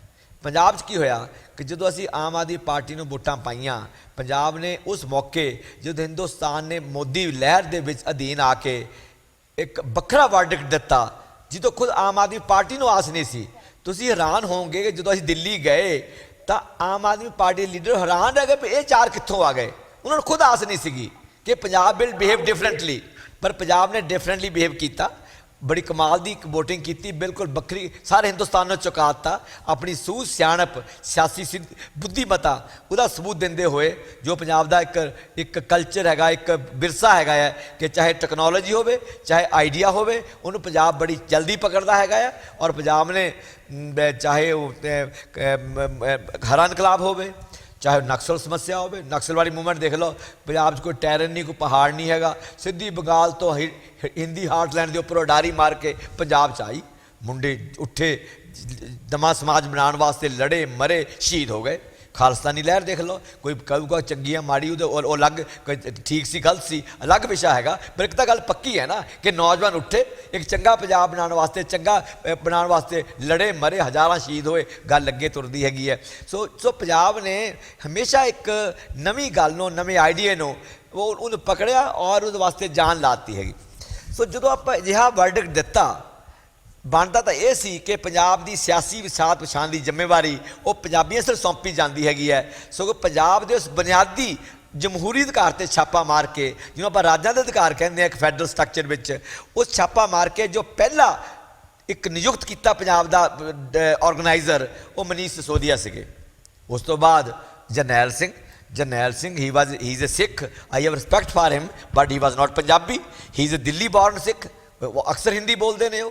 सो पंजाब का विरसा, पंजाब की विरासत, पंजाब की भाषा, पंजाब का सभ्याचार, पंजाब की मानसिकता जो आप पंजाबी समझ सकते हैं, जो साड़ी जो वसात असी पछाणी सी। मिसाल के तौर पर मैं इलैक्शनों दौरान 850 पिंडा दौरा किया, मेरा एक लोगों का संवाद है, मेरा लोगों का एक राबता है, लोगों ने एक जवाबदेही है मेरी, जो मैं जड़ा लानी सी वो जे तुसी हक बाहरों दो किसी को, और जोड़ा भी बंदा बाहरों आया, चाहे बाद 60 बंदे होर ले आते, फिर बाद तो सिरा ही लग गई ना कि हर पार्टी के प्रभारी होंगे, इंचार्ज होंगे है, कांग्रेस के प्रभारी है, बीजेपी आते हैं, मीटिंग कराते हैं, चले जाते हैं। जी उस राज की जो सियासत की विसात पछाणी है, पोलीटिकल चैस लेआउट करनी हैगी है, वो एक्सक्लूसिव अधिकार उस राज के लोगों का है, उत्थे स्थानक लीडरशिप का है। और यही कारण है जिन्हें रौला पै रहा कि वह लै लिया, फलाना लै लिया, फलाना लै लिया। जो पहली बार घटना वापरी हैगी है, डॉक्टर दलजीत सिंह साढ़े बहुत मेरे टीचर रहे ने मैडिकल कॉलेज अंबरसर, बड़े सन्मानित डॉक्टर ने, उन्होंने फादर साहब ज्ञानी साहब सिंह जी, उन्होंने गुरु ग्रंथ साहब का टीका किया है, ग्रामर लिखी हैगी है, उन्होंंने एडी सन्मानी शख्सियत ने जी कि पंजाब की जी कमेटी सी, डिसिपलिनरी कमेटी सी, वो चेयरमैन से, उन्होंने जो ये कहा कि आ 13 बंदे जोड़े पार्टी ने शामिल किए है, अज तो साल पहला, इन्हें बंदियां दा आम आदमी पार्टी दियां नीतियां नाल, उहदे असूलों नाल कोई नेड़े तेड़े का वाह भी नहीं हैगा। इन्हां दा सियासी पिछोकड़, इनका समाजिक पिछोकड़ बड़ा शक्की हैगा है, तो पार्टी जो कड्ढे जाने बनते हैं। उन्हें रैकमेंडेशन की, उसे शाम दिल्ली तो एक बड़े बड़े लीडर ने जिहड़े अजकल पंजाब च जिन्हां दा बोलबाला चलता हैगा, उन्होंने कहा कि ये ना सिर्फ ये 13 बंदे पार्टी के बिच रहणगे, बल्कि खुद डॉक्टर दलजीत सिंह के खिलाफ एक्शन लैके उन्होंने पार्टी चुका बर्खास्त कर दिता। 80 साल के साढ़े बजुर्ग को जलील करके पार्टी चो कढ़िया गया। साढ़े राज की जी प्रभु सत्ता हैगी है, जी पोलीटिकल एंटिटी हैगी है, जी साड़ी आज़ादी हैगी है राज्यों के, एक democratic, I am not state chauvinist, मैं कोई, मेरे को जात हंकार नहीं है, धर्म हंकार नहीं है, कोई राज हंकार नहीं है, सिर्फ एक डेमोक्रेटिक ढंग दुनिया भर जी फैडरल स्ट्रक्चर हैगी है, वो जो राज्यों के अधिकार है, उन्होंने इस तरह किसी भी पार्टी ने आके छप्पा नहीं मारिया, उन्हें दबाया नहीं है जिस तरह साड़ी पार्टी च होया। मैं ठीक है, I have differences with Kejriwal and I will fight for rights of my state. So पानी का मामला है, मैं तुम दस दिता कि जो पहला एफीडेविट दिता वह बिल्कुल ही गलत से। हालांकि मैं मनने को तैयार नहीं है कि जिमें कहा गया कि साढ़े अटॉर्नी जनरल सानू पुछया नहीं है। जो अटॉर्नी जनरल टीवी पर आया, कहना मैं ये जो अपना एफीडेविट से I discuss with affidavit with the minister. So मैं चल ये मनने तैयार नहीं कि एडे बड़े जीन मरण के मुद्दे पर किसी पार्टी का सरकार का अटॉर्नी जनरल बगैर सरकार के पुछों एक पंजाब विरोधी एफीडेविट दे दे। चलो मैं इस गल का सत्कार करदा पार्टी का केंद्र जी साड़ी लीडरशिप है कि उन्होंने रिवाइज एफीडेविट दिता है, पर जो मैनू को पूछे तो रिवाइज एफीडेविट भी पंजाब के जोड़े हित है उन्होंने कंप्रोमाइज़ है। ये जो इंदिरा अवार्ड है ਜਿਹਦੇ 'ਚ 35 ਲੱਖ ਏਕੜ ਫੁੱਟ ਪਾਣੀ ਹਰਿਆਣੇ ਨੂੰ ਦਿੱਤਾ ਹੈਗਾ, 35 ਲੱਖ ਏਕੜ ਫੁੱਟ ਪਾਣੀ ਪੰਜਾਬ ਨੂੰ ਦਿੱਤਾ ਹੈਗਾ, ਤੇ 2 ਲੱਖ ਏਕੜ ਫੁੱਟ ਪਾਣੀ ਦਿੱਲੀ ਨੂੰ ਦਿੱਤਾ ਹੈਗਾ, ਉਹਨੂੰ ਮੰਨ ਲਿਆ ਗਿਆ। ਲੇਕਿਨ ਸਾਡੀ ਕੰਟੈਂਸ਼ਨ ਹੈਗੀ ਹੈ, ਕੇਂਦਰਾ ਜਿਹੜਾ ਅਵਾਰਡ ਹੈਗਾ ਖੁਦ ਪੰਜਾਬ ਨਾਲ ਧੱਕਾ ਹੈਗਾ। ਪੰਜਾਬ ਰਿਪੇਰੀਅਨ ਸਟੇਟ ਹੈਗੀ ਹੈ। ਪੰਜਾਬ ਦੀ ਜਦੋਂ ਜ਼ਮੀਨ ਦੀ ਵੰਡ ਹੋਈ ਹੈ ਤਾਂ ਹੋਈ 60 ਤੇ 40 ਦੀ ਰੇਸ਼ੋ 'ਚ, ਪਰ ਜਦੋਂ ਪਾਣੀ ਦੀ ਵੰਡ ਕੀਤੀ ਹੈਗੀ ਹੈ ਤਾਂ 37 ਲੱਖ ਏਕੜ ਫੁੱਟ ਪਾਣੀ ਚਲ ਗਿਆ ਪੰਜਾਬ ਤੋਂ ਬਾਹਰ, ਤੇ ਸਾਨੂੰ ਰਿਪੇਰੀਅਨ ਸਟੇਟ ਹੋਣ ਦੇ ਬਾਵਜੂਦ ਸਾਨੂੰ ਆਇਆ 35 ਲੱਖ, 37 ਬਾਹਰ ਦੇ ਦਿੱਤਾ ਗਿਆ। ਉਸ ਤੋਂ ਪਹਿਲਾਂ ਸ਼ਾਇਦ ਤੁਹਾਨੂੰ ਨਹੀਂ ਪਤਾ ਕਿ 1955 ਵਿੱਚ 2 ਵੱਡੀਆਂ ਨਹਿਰਾਂ ਰਾਹੀਂ ਪੰਜਾਬ ਦਾ 80 ਲੱਖ ਏਕੜ ਫੁੱਟ ਪਾਣੀ ਰਾਜਸਥਾਨ ਨੂੰ ਦੇ ਦਿੱਤਾ ਗਿਆ, ਔਰ ਹੁਣ ਤੱਕ ਜਾ ਰਿਹਾ। ਉਹ ਅਸੀਂ ਜਲ ਮਹਾਰਾਜ ਦੀ ਟੀਮ ਤੋਂ ਉਹਦਾ ਮੁੱਲ ਕਢਾਇਆ ਕਿ ਇਹ ਸੰਨ 55 ਤੋਂ ਲੈ ਕੇ 15 ਤੱਕ ਕਿ ਇਹ ਮੁੱਲ ਕਿੰਨਾ ਬਣਦਾ, ਪਤਾ ਲੱਗਿਆ ਕਿ 14 ਲੱਖ ਕਰੋੜ ਰੁਪਏ ਦਾ ਪਾਣੀ ਸਾਡਾ ਉਸ ਸਟੇਟ ਨੂੰ, ਜਿਹੜੀ ਨਾਨ ਰਿਪੇਰੀਅਨ ਸਟੇਟ ਹੈ, ਜਿੱਥੇ ਕੋਈ ਸਾਡਾ ਦਰਿਆ ਵਗਦਾ ਹੀ ਨਹੀਂ ਹੈਗਾ ਹੈ, ਜਿਹਦਾ ਹੱਕ ਨਹੀਂ ਬਣਦਾ ਹੈਗਾ, ਬਿਨਾਂ ਕਿਸੇ ਮੁਆਵਜ਼ੇ ਤੋਂ ਉਹਨਾਂ ਨੂੰ ਦੇ ਦਿੱਤਾ ਗਿਆ। ਉਸ ਬਾਰੇ ਸਾਡੀ ਪਾਰਟੀ ਨੂੰ ਬੋਲਣਾ ਚਾਹੀਦਾ ਔਰ ਮੁਆਵਜ਼ਾ ਮੰਗਣਾ ਚਾਹੀਦਾ, ਤਾਂ ਕਿ ਸਾਨੂੰ 2-3 ਲੱਖ ਕਰੋੜ ਰੁਪਏ ਦੇ ਘੱਟੋ ਘੱਟ ਦੇਣ। ਅਸੀਂ ਡ੍ਰਿਪ ਸਿਸਟਮ ਸ਼ੁਰੂ ਕਰੀਏ, ਅਸੀਂ ਸਪ੍ਰਿੰਕਲਿੰਗ ਸਿਸਟਮ ਸ਼ੁਰੂ ਕਰੀਏ, ਪੰਜਾਬ ਦੇ ਬਿਜਲੀ ਜਿਹੜੀ ਬਿਫ ਦਿੰਦੇ ਆ ਇੰਡਸਟਰੀ ਨੂੰ ਦਈਏ, ਇੰਡਸਟਰੀ ਵਧੇ ਫੁੱਲੇ, ਨੌਜਵਾਨ ਰੁਜ਼ਗਾਰ ਲੱਗਣ, ਨੌਜਵਾਨ ਨਸ਼ਿਆਂ ਤੋਂ ਪਾਸੇ ਹੋਣ। ਸੋ ਕਿੰਨਾ ਕੁਛ ਕਰਨ ਵਾਲਾ ਪਿਆ ਹੈਗਾ। ਸੋ ਇਸ ਕਰਕੇ ਪੰਜਾਬ ਪੱਕੀ ਸਟੈਂਡ ਲੈਣਾ ਬਹੁਤ ਜ਼ਰੂਰੀ ਹੈ ਜੀ। ਸਾਡੇ ਨਾਲ ਸ਼ਬਦੀਪ ਜੀ ਤੇ ਦਿਲਰਾਜ ਜੀ ਵੀ ਹਨ। ਸ਼ਬਦੀਪ ਜੀ, ਮੈਂ ਚਾਹਾਂਗਾ ਤੁਸੀਂ ਜਿਹੜਾ ਤੁਹਾਡਾ ਕੋਈ ਸਵਾਲ ਹੈਗਾ ਜ਼ਰੂਰ ਕਰ ਲਓ ਜੀ ਇਸ ਵੇਲੇ। ਥੈਂਕ ਯੂ ਜੀ। ਗਾਂਧੀ ਜੀ, ਮੈਂ ਤੁਹਾਨੂੰ ਉਸ ਸ਼ਖਸ ਦੇ ਤੌਰ ਤੇ ਜਾਣਦਾ ਜਿਨ੍ਹਾਂ ਨੇ ਨਕਸਲਬਾੜੀ ਮੂਵਮੈਂਟ ਦੇ ਦੌਰਾਨ ਪੰਜਾਬ ਦੇ ਉਹਨਾਂ ਨੌਜਵਾਨਾਂ ਦੇ ਨਾਲ ਰਲ ਕੇ ਸੰਘਰਸ਼ ਕੀਤਾ, ਜਿਹੜੇ ਨੌਜਵਾਨਾਂ ਕੋਲੇ ਬਹੁਤ ਵੱਡਾ ਸੁਪਨਾ ਸੀ, ਸਿੱਧੇ ਸ਼ਬਦਾਂ 'ਚ ਕਹੀਏ ਤੇ ਇਨਕਲਾਬ ਦਾ ਸੁਪਨਾ ਸੀ। ਤੁਸੀਂ ਉਹਨਾਂ ਨੌਜਵਾਨਾਂ ਦੀ ਵੀ ਗੱਲ ਕੀਤੀ ਜਿਨ੍ਹਾਂ ਨੌਜਵਾਨਾਂ ਕੋਲੇ ਸੁਪਨਾ ਸੀ, ਇੱਕ ਭਾਈਚਾਰੇ ਨੂੰ ਲੈ ਕੇ ਖਾਲਿਸਤਾਨ ਦੇ ਨਾਂ ਦਾ ਸੁਪਨਾ ਸੀ। ਇੱਕ ਤਾਂ ਤੁਸੀਂ ਇਹਨਾਂ ਦੋਨਾਂ ਦੇ ਵਿੱਚ ਮੈਂ ਚਾਹਾਂਗਾ ਕਿ ਡਿਫਰੈਂਸ਼ੀਏਟ ਕਰਕੇ ਦੱਸੋ ਕਿ ਤੁਹਾਨੂੰ ਪਹਿਲੇ ਤੇ ਦੂਜੇ ਸੁਪਨੇ ਦੇ ਵਿੱਚ ਵਖਰੇਵਾਂ ਕਿੰਨਾ ਕੁ ਨਜ਼ਰ ਆਉਂਦਾ। ਦੂਜਾ ਸਵਾਲ ਮੇਰਾ ਤੁਹਾਨੂੰ ਇਹ ਹੈ ਕਿ ਤੁਸੀਂ ਜਿਸ ਤਰੀਕੇ ਦੇ ਨਾਲ ਵਿਚਰਦੇ ਰਹੇ ਹੋ ਸਮਾਜ ਦੇ ਅੰਦਰ, ਜਦੋਂ ਤੁਸੀਂ ਆਮ ਆਦਮੀ ਪਾਰਟੀ ਜੁਆਇਨ ਕਰਨ ਜਾ ਰਹੇ ਸੀ, ਜਿਹੜੇ ਕੇਜਰੀਵਾਲ ਨੂੰ ਤੁਸੀਂ ਅੱਜ ਜਾਣਦੇ ਹੋ, ਉਦੋਂ ਤੁਸੀਂ ਉਸ ਕੇਜਰੀਵਾਲ ਦਾ ਉਹ ਤਾਨਾਸ਼ਾਹ ਵਰਗਾ ਰਵੱਈਆ ਕਿਉਂ ਨਾ ਨੋਟ ਕਰ ਸਕੇ? ਤੇ ਇੱਕ ਸਵਾਲ ਨਹੀਂ, ਉਹ ਇੱਕ ਤਰ੍ਹਾਂ ਨਾਲ ਤੁਹਾਡੀਆਂ ਪਹਿਲਾਂ ਕਹੀਆਂ ਹੋਈਆਂ ਗੱਲਾਂ ਨੇ, ਮੈਂ ਚਾਹਾਂਗਾ ਤੁਸੀਂ ਉਹਨਾਂ ਬਾਰੇ ਵੀ ਥੋੜ੍ਹੀ ਬਹੁਤੀ ਗੱਲ ਜ਼ਰੂਰ ਕਰੋ। ਉਹਦੇ 'ਚ ਇੱਕ ਸਵਾਲ ਇਹ ਹੈ ਕਿ ਜਦੋਂ ਤੁਸੀਂ ਰਵਾਇਤੀ ਨਸ਼ਿਆਂ ਦੇ ਸਵਾਲ ਦੇ ਉੱਤੇ ਬੋਲਦੇ ਹੋ, ਖਾਸ ਕਰਕੇ ਤੁਸੀਂ ਖਤਰਨਾਕ ਨਸ਼ਿਆਂ ਨੂੰ ਰੋਕਣ ਲਈ ਰਵਾਇਤੀ ਨਸ਼ਿਆਂ ਪ੍ਰਤੀ ਥੋੜ੍ਹੀ ਅਲੱਗ ਤਰ੍ਹਾਂ ਦੀ ਅਪਰੋਚ ਕਿਉਂ ਲਈ, ਉਹ ਵੀ ਜੇ ਤੁਸੀਂ ਸਾਡੇ ਦਰਸ਼ਕਾਂ ਨਾਲ ਸਾਂਝੀ ਕਰ ਸਕੋ ਤੇ ਮੈਂ ਚਾਹਾਂਗਾ। ਬਹੁਤ ਜ਼ਰੂਰੀ ਚੀਜ਼ਾਂ ਨੇ। Thank you. ਬਹੁਤ ਧੰਨਵਾਦ ਜੀ, ਬਹੁਤ ਧੰਨਵਾਦ। ਬੜੇ ਵਾਜਬ ਸਵਾਲ ਨੇ ਤੁਹਾਡੇ ਔਰ ਮੇਰਾ ਜਵਾਬ ਦੇਣਾ ਹੱਕ ਬਣਦਾ ਇਹਨਾਂ ਦਾ। ਜਿੱਥੇ ਤੱਕ ਤੁਸੀਂ ਦੋ ਲਹਿਰਾਂ ਤੱਕ ਹੈਗਾ ਸਵਾਲ ਕੀਤਾ ਹੈਗਾ ਹੈ ਕਿ ਨਕਸਲਵਾਦੀ ਤੇ ਖਾਲਿਸਤਾਨੀ ਲਹਿਰ ਦਾ, ਮੈਂ ਨਕਸਲਵਾਦੀ ਲਹਿਰ ਦਾ ਭਾਵੇਂ ਉਸ ਰੂਪ ਵਿੱਚ ਜਿਹਦੇ 'ਚ ਮਾਰ ਕਾਟ ਸੀਗੀ ਜਾਂ ਜਮਾਤੀ ਦੁਸ਼ਮਣਾਂ ਸਫਾਈ ਦੀ ਗੱਲ ਸੀਗੀ, ਉਹਦਾ ਹਿੱਸਾ ਨਹੀਂ ਬਣਿਆ। ਅਸੀਂ ਮਾਸ ਮੂਵਮੈਂਟਾਂ ਜਿਹੜੀਆਂ, ਚਾਹੇ ਵਿਦਿਆਰਥੀ ਲਹਿਰ ਸੀ, ਚਾਹੇ ਬਾਅਦ 'ਚ ਉਹ ਜਮਹੂਰੀਅਤ ਕਾਰ ਸਭਾ ਬਣਾਈ ਹੈ, ਅਤੇ ਅਸੀਂ ਉਸ ਰੂਪ ਵਿੱਚ ਜਿਹੜੀ ਇੱਕ ਰੈਡੀਕਲ ਮੂਵਮੈਂਟ ਹੈ ਹਿੰਦੁਸਤਾਨ ਨੂੰ, ਪੰਜਾਬ ਨੂੰ ਬਦਲਣ ਦੀ, ਮੈਂ ਉਹਦਾ ਹਿੱਸਾ ਰਿਹਾ ਹੈਗਾ। ਪਰ ਜਿਹੜੀ ਉਹ ਪਹਿਲੀਆਂ ਇੱਕ ਜਿਹੜੀ ਲਾਈਨ ਸੀਗੀ ਕਿ ਜਿਹਦੇ 'ਚ ਸੀਗਾ ਕਿ ਜਿਹੜੇ ਜਮਾਤੀ ਦੁਸ਼ਮਣ ਹੈਗੇ ਉਹਨਾਂ, ਮੈਂ ਉਹਦਾ ਹਿੱਸਾ ਕਦੇ ਵੀ ਨਹੀਂ ਬਣਿਆ। ਅਸਲ 'ਚ ਅਸੀਂ ਆਏ ਉਹਦੇ ਜਦੋਂ ਉਹ ਮੂਵਮੈਂਟ ਦਾ ਕੋਈ ਉਸ ਤਰ੍ਹਾਂ ਪ੍ਰਭਾਵ ਨਹੀਂ ਸੀਗਾ, ਸਗੋਂ ਐਂ ਸੀਗਾ ਕਿ ਲੋਕਾਂ ਦੀਆਂ ਲਹਿਰਾਂ ਖੜੀਆਂ ਕਰੋ, ਵਿਦਿਆਰਥੀ ਲਹਿਰਾਂ ਹੋਣ, ਨੌਜਵਾਨ ਲਹਿਰਾਂ ਹੋਣ, ਕਿਸਾਨੀ ਲਹਿਰਾਂ ਹੋਣ, ਉਹਨਾਂ ਰਾਹੀਂ ਮਤਲਬ ਦੇਸ਼ ਬਦਲਿਆ ਜਾ ਸਕਦਾ ਹੈਗਾ। ਇਹ ਮੇਰਾ ਰਵੱਈਆ ਰਿਹਾ ਹੈਗਾ।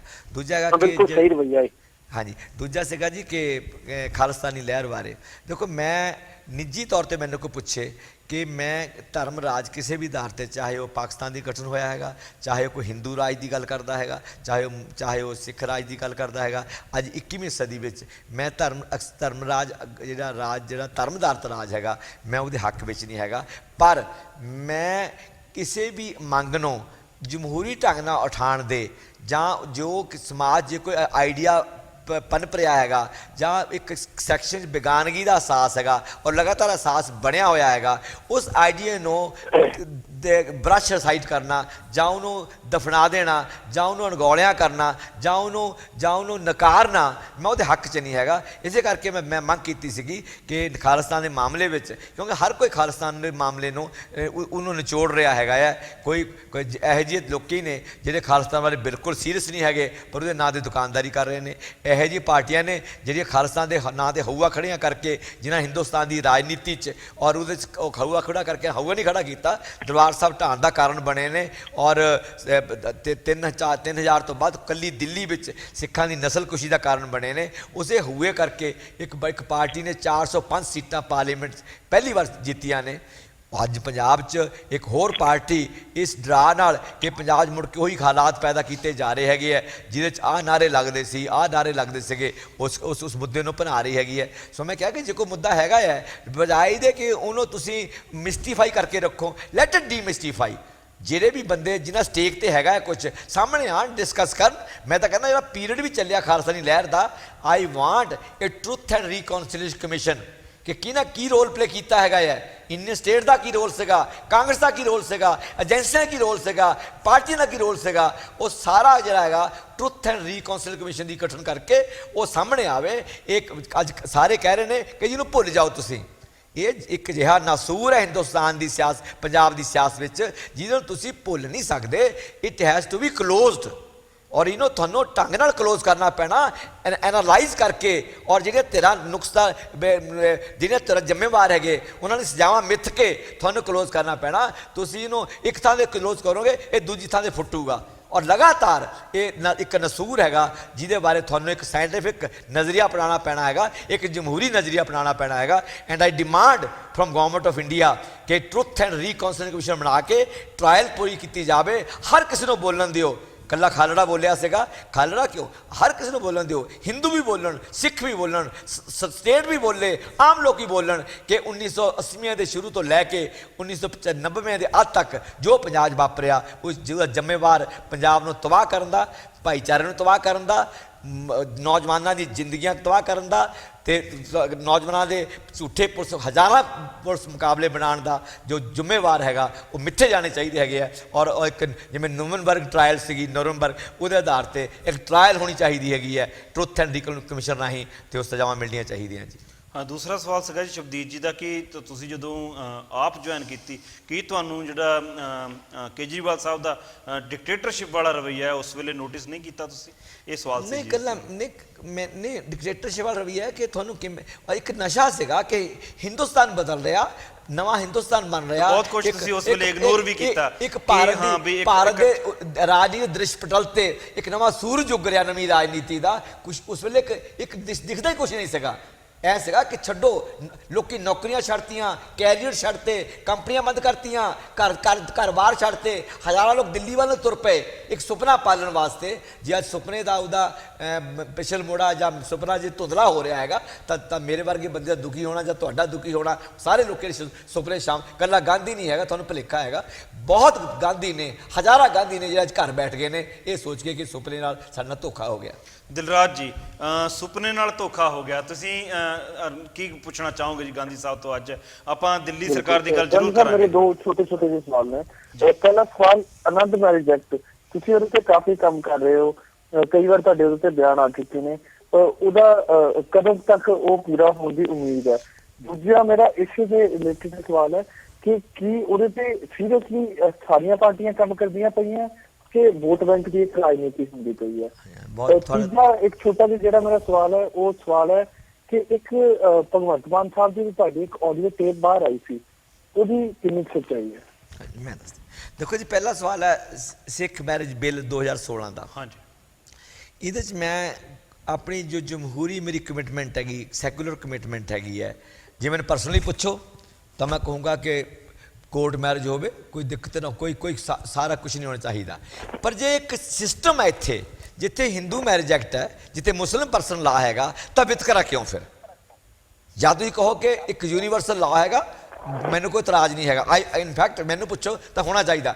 ਪਰ ਜੇ ਤੁਹਾਡੇ ਕੋਲ ਜੇ ਤੁਸੀਂ ਹਿੰਦੂ ਮੈਰਿਜ ਐਕਟ ਹੈਗਾ ਔਰ ਜੇ ਕਲੌਜ਼ ਰੱਖੀ ਹੋਈ ਹੈ ਆਨੰਦ ਮੈਰਿਜ ਐਕਟ 'ਚ ਕਿ ਧਾਰਾ 25 ਕਲੌਜ਼ B ਐਕਸਪਲੇਨੇਸ਼ਨ 2, ਉਹਦੇ 'ਚ ਮੈਂਸ਼ਨਡ ਹੈ ਕਿ ਬੌਧੀ, ਜੈਨੀ ਤੇ ਸਿੱਖ ਇਹ ਹਿੰਦੂ ਮੇਨ ਸਟ੍ਰੀਮ ਦਾ ਹਿੱਸਾ ਹੈਗੇ ਆ। ਇਸ ਕਰਕੇ ਜਦੋਂ ਵੀ ਇਹਨਾਂ ਨੇ ਡਾਈਵੋਰਸ ਦਾ ਰਿਲੀਫ ਲੈਣਾ, ਖਰਚਾ ਰਿਲੀਫ ਲੈਣਾ, ਇਹਨਾਂ ਨੂੰ ਹਿੰਦੂ ਮੈਰਿਜ ਐਕਟ ਦੀ ਸ਼ਰਨ ਵਿੱਚ ਜਾਣਾ ਪੈਂਦਾ ਹੈਗਾ। ਜਿਹੜੀ ਆਇਡੈਂਟੀਟੀ ਹੈਗੀ ਹੈ, ਇੱਕ ਵਿਲੱਖਣਤਾ ਹੈਗੀ ਹੈ ਸਿੱਖ ਧਰਮ ਦੀ, ਉਹਦੀ ਆਜ਼ਾਦਾਨਾ ਹਸਤੀ ਹੈਗੀ ਹੈ, ਜੇ ਤੁਸੀਂ ਉਹਨੂੰ ਨਹੀਂ ਪ੍ਰਦਾਨ ਕਰਦੇ ਜਮਹੂਰੀਅਤ ਵਿੱਚ, ਔਰ ਇਹ ਲਗਾਤਾਰ ਇੱਕ ਭਾਈਚਾਰੇ ਦੀ ਮੰਗ ਰਹੀ ਹੈ ਪਿਛਲੇ 50-60 ਸਾਲ ਤੋਂ। ਕੋਈ ਬੜੀ ਜਮਹੂਰੀ ਮੰਗ ਹੈ, ਬੜੀ ਇੱਕ ਸੈਕੂਲਰ ਮੰਗ ਹੈਗੀ ਹੈ, ਸੰਵਿਧਾਨਕ ਮੰਗ ਹੈਗੀ ਹੈ, ਸੰਵਿਧਾਨ ਦਾਇਰੇ ਦੇ ਅੰਦਰ ਮੰਗ ਹੈਗੀ ਹੈ, ਪਹਿਲਾਂ ਬਣੇ ਹੋਏ ਨੇ। ਤੇ ਇੰਡੀਅਨ ਸਟੇਟ ਦੀ ਮੁਸ਼ਕਲ ਕੀ ਹੈਗੀ ਹੈ ਕਿ ਸਿੱਖਾਂ ਦੀ ਚੁਰੋਕਣੀ ਮੰਗ ਨੂੰ ਆਰਾਮ ਨਾਲ ਪਾਸ ਕਰਕੇ ਇੱਕ ਡੈਡੀਕੇਟਡ ਸਿੱਖ ਮੈਰਿਜ ਬਿੱਲ ਉਹ ਸਿੱਖਾਂ ਨੂੰ ਪੇਸ਼ ਕਰੇ। ਸਗੋਂ ਜਿਹੜਾ ਇੱਕ ਲਗਾਤਾਰ ਇਸ ਮਸਲੇ ਤੇ ਕਦੀ ਸੰਵਿਧਾਨ ਦੀਆਂ ਕਾਪੀਆਂ ਚਲਾਈਆਂ ਜਾ ਰਹੀਆਂ, ਕਦੀ ਮੇਰੀ ਦੇਖੋ ਇੱਕ ਮੇਰੀ ਕਨਵਿਕਸ਼ਨ ਹੈਗੀ ਹੈ, ਇਹ ਸਾਡੇ ਮੁਲਕ ਵਿੱਚ ਜਮਹੂਰੀਅਤ ਦਾ ਮਤਲਬ ਸਿਰਫ ਲੋਕਾਂ ਦੇ ਦਿਮਾਗ 'ਚ ਇਹ ਪਾ ਦਿੱਤਾ ਗਿਆ ਕਿ ਅਡਲਟ ਫਰੈਂਚਾਈਜ਼, ਹਰ ਵਿਅਕਤੀ ਨੂੰ ਵੋਟ ਪਾਉਣ ਦਾ ਅਧਿਕਾਰ ਹੈਗਾ, ਔਰ ਤੁਹਾਨੂੰ 25 ਸਾਲੀ ਵੋਟਾਂ ਪਾ ਕੇ ਸਰਕਾਰ ਬਦਲਣ ਦਾ, ਪੁਰਾਣੀ ਕੰਡਮ ਕਰਨ ਦਾ, ਨਵੀਂ ਚੁਣਨ ਦਾ ਅਧਿਕਾਰ ਹੈਗਾ। ਜਮਹੂਰੀਅਤ ਇੰਨੀ ਹੀ ਹੈ। ਜਮਹੂਰੀਅਤ ਬਹੁਤ ਵੱਡੀ ਚੀਜ਼ ਹੈ, ਇਹਦਾ ਘੇਰਾ ਬਹੁਤ ਵਸੀਹ ਹੈਗਾ ਹੈ। ਜਮਹੂਰੀਅਤ ਦਾ ਮਤਲਬ ਹੈ ਕਿ ਜੇ ਤੁਹਾਡੇ ਸਮਾਜ ਵਿੱਚ, ਤੁਹਾਡੇ ਦੇਸ਼ ਵਿੱਚ 10 ਲੋਕ ਵੀ, 15 ਲੋਕ ਵੀ ਵੱਖਰੀ ਤਰ੍ਹਾਂ ਰਹਿਣਾ ਚਾਹੁੰਦੇ ਹੈਗੇ, ਉਹਨਾਂ ਦੀ ਜੀਵਨ ਜਾਚ ਵੱਖਰੀ ਹੈਗੀ ਹੈ, ਰੀਤ ਰਿਵਾਜ ਵੱਖਰੇ ਹੈ, ਪਰੰਪਰਾਵਾਂ ਵੱਖਰੀਆਂ ਹੈਗੀਆਂ, ਉਹ ਵੱਖਰਾ ਜਿਉਣਾ ਚਾਹੁੰਦੇ ਹੈਗੇ ਆ, ਤਾਂ ਉਸ ਸਟੇਟ ਦਾ ਫਰਜ਼ ਬਣਦਾ ਕਿ ਉਹਨਾਂ 15 ਬੰਦਿਆਂ ਵਾਸਤੇ ਉਹ ਮਾਹੌਲ, ਇੱਕ ਖੁੱਲੀ ਹਵਾ 'ਚ ਵਿਚਰਨ ਦਾ, ਆਜ਼ਾਦਾਨਾ ਹਸਤੀ ਦਾ ਉਹਨਾਂ ਨੂੰ ਅਹਿਸਾਸ ਹੋਵੇ ਕਿ ਉਹ ਕਿਸੇ ਇੱਕ ਡੈਮੋਕ੍ਰੇਟਿਕ ਮੁਲਕ ਦੇ ਵਾਸੀ ਹੈਗੇ ਆ, ਔਰ ਪੂਰੇ ਸੂਰੇ ਮਨੁੱਖ ਹੈਗੇ ਆ, ਪੂਰੇ ਸੂਰੇ ਜਮਹੂਰੀ ਜਿਹੜੀਆਂ ਸਹੂਲਤਾਂ ਉਹ ਮਾਣ ਰਹੇ ਹੈਗੇ ਆ। ਇਹ ਜਮਹੂਰੀਅਤ ਹੈਗੀ ਹੈ। ਸੋ ਸਾਡੇ ਮੁਲਕ 'ਚ ਬਦਕਿਸਮਤੀ ਨੂੰ ਇਹ ਜਮਹੂਰੀਅਤ ਦਾ ਇਹ ਜਿਹੜਾ ਪੱਖ ਹੈਗਾ ਆ, ਜਿਹਦੇ 'ਚ ਮਾਈਨੋਰਟੀ ਦਾ ਕੁਐਸਚਨ ਹੈ, ਮੈਂ ਸਮਝਦਾ ਕਿਸੇ ਜਮਹੂਰੀਅਤ ਦੇ ਪਰਪੱਕ ਹੋਣ ਦੀ, ਸੰਜੀਦਾ ਹੋਣ ਦੀ, ਕੌਨਫੀਡੈਂਟ ਹੋਣ ਦੀ, ਔਰ ਉਹਦੀ ਵਾਈਬਰੈਂਟ ਜਮਹੂਰੀਅਤ ਹੋਣ ਦੀ ਇਹ ਨਿਸ਼ਾਨੀ ਹੈਗੀ ਹੈ ਕਿ ਉਸ ਮੁਲਕ ਵਿੱਚ ਮਾਈਨੋਰਟੀ ਦਾ ਸਟੇਟਸ ਕੀ ਹੈ, ਉਸ ਮੁਲਕ ਵਿੱਚ ਔਰਤਾਂ ਦਾ ਸਟੇਟਸ ਕੀ ਹੈਗਾ, ਕੀ ਉਸ ਮੁਲਕ ਦੀਆਂ ਮਾਈਨੋਰਟੀਆਂ ਖੁੱਲ੍ਹੇ ਸਮਾਜ 'ਚ ਪੂਰੀ ਸੂਰੀ ਇੱਕ ਆਪਣੀ ਆਜ਼ਾਦੀ ਨਾਲ ਅਡਾਰੀ ਮਾਰਨ ਦੇ, ਸਾਹ ਲੈਣ ਦੇ ਉਹ ਯੋਗ ਹੈ ਜਾਂ ਨਹੀਂ, ਉਹਨਾਂ ਨੂੰ ਮਾਹੌਲ ਦਿੱਤਾ ਗਿਆ ਕਿ ਨਹੀਂ ਗਿਆ। ਇਵੇਂ ਹੀ ਕਿ ਔਰਤਾਂ ਉਸ ਮੁਲਕ ਵਿੱਚ ਪੂਰੇ ਸੂਰੇ ਮਨੁੱਖ ਦੀ ਤਰ੍ਹਾਂ, ਮਰਦਾਂ ਦੀ ਤਰ੍ਹਾਂ ਬਰਾਬਰ ਆਜ਼ਾਦੀ ਦੇ ਮੌਕੇ, ਬਰਾਬਰ ਖੁੱਲ੍ਹੇ ਸਮਾਜ ਵਿਚਰਨ ਦੇ ਮੌਕੇ, ਉਡਾਰੀ ਮਾਰਨ ਦੇ ਮੌਕੇ ਉਹਨਾਂ ਨੂੰ ਮੁਹੱਈਆ ਹੈ ਕਿ ਨਹੀਂ। ਇਹ ਜਮਹੂਰੀਅਤ ਹੈਗੀ ਹੈ। ਜਮਹੂਰੀਅਤ ਇਕੱਲਾ ਵੋਟਾਂ ਪਾਉਣ ਦਾ ਹੱਕ ਦੇਣਾ ਜਾਂ 25 ਸਾਲੀ ਸਰਕਾਰਾਂ ਬਦਲਣ ਦਾ ਹੱਕ ਦੇਣਾ, ਇਹ ਜਮਹੂਰੀਅਤ ਨਹੀਂ ਹੈਗੀ। ਜਿੱਥੇ ਤੱਕ ਇਸ ਬਿੱਲ ਦਾ ਤਲਕ ਹੈਗਾ, ਇਹ ਬਿੱਲ ਮੈਂ ਆਪਣੇ ਵੱਲੋਂ ਪੇਸ਼ ਨਹੀਂ ਕੀਤਾ।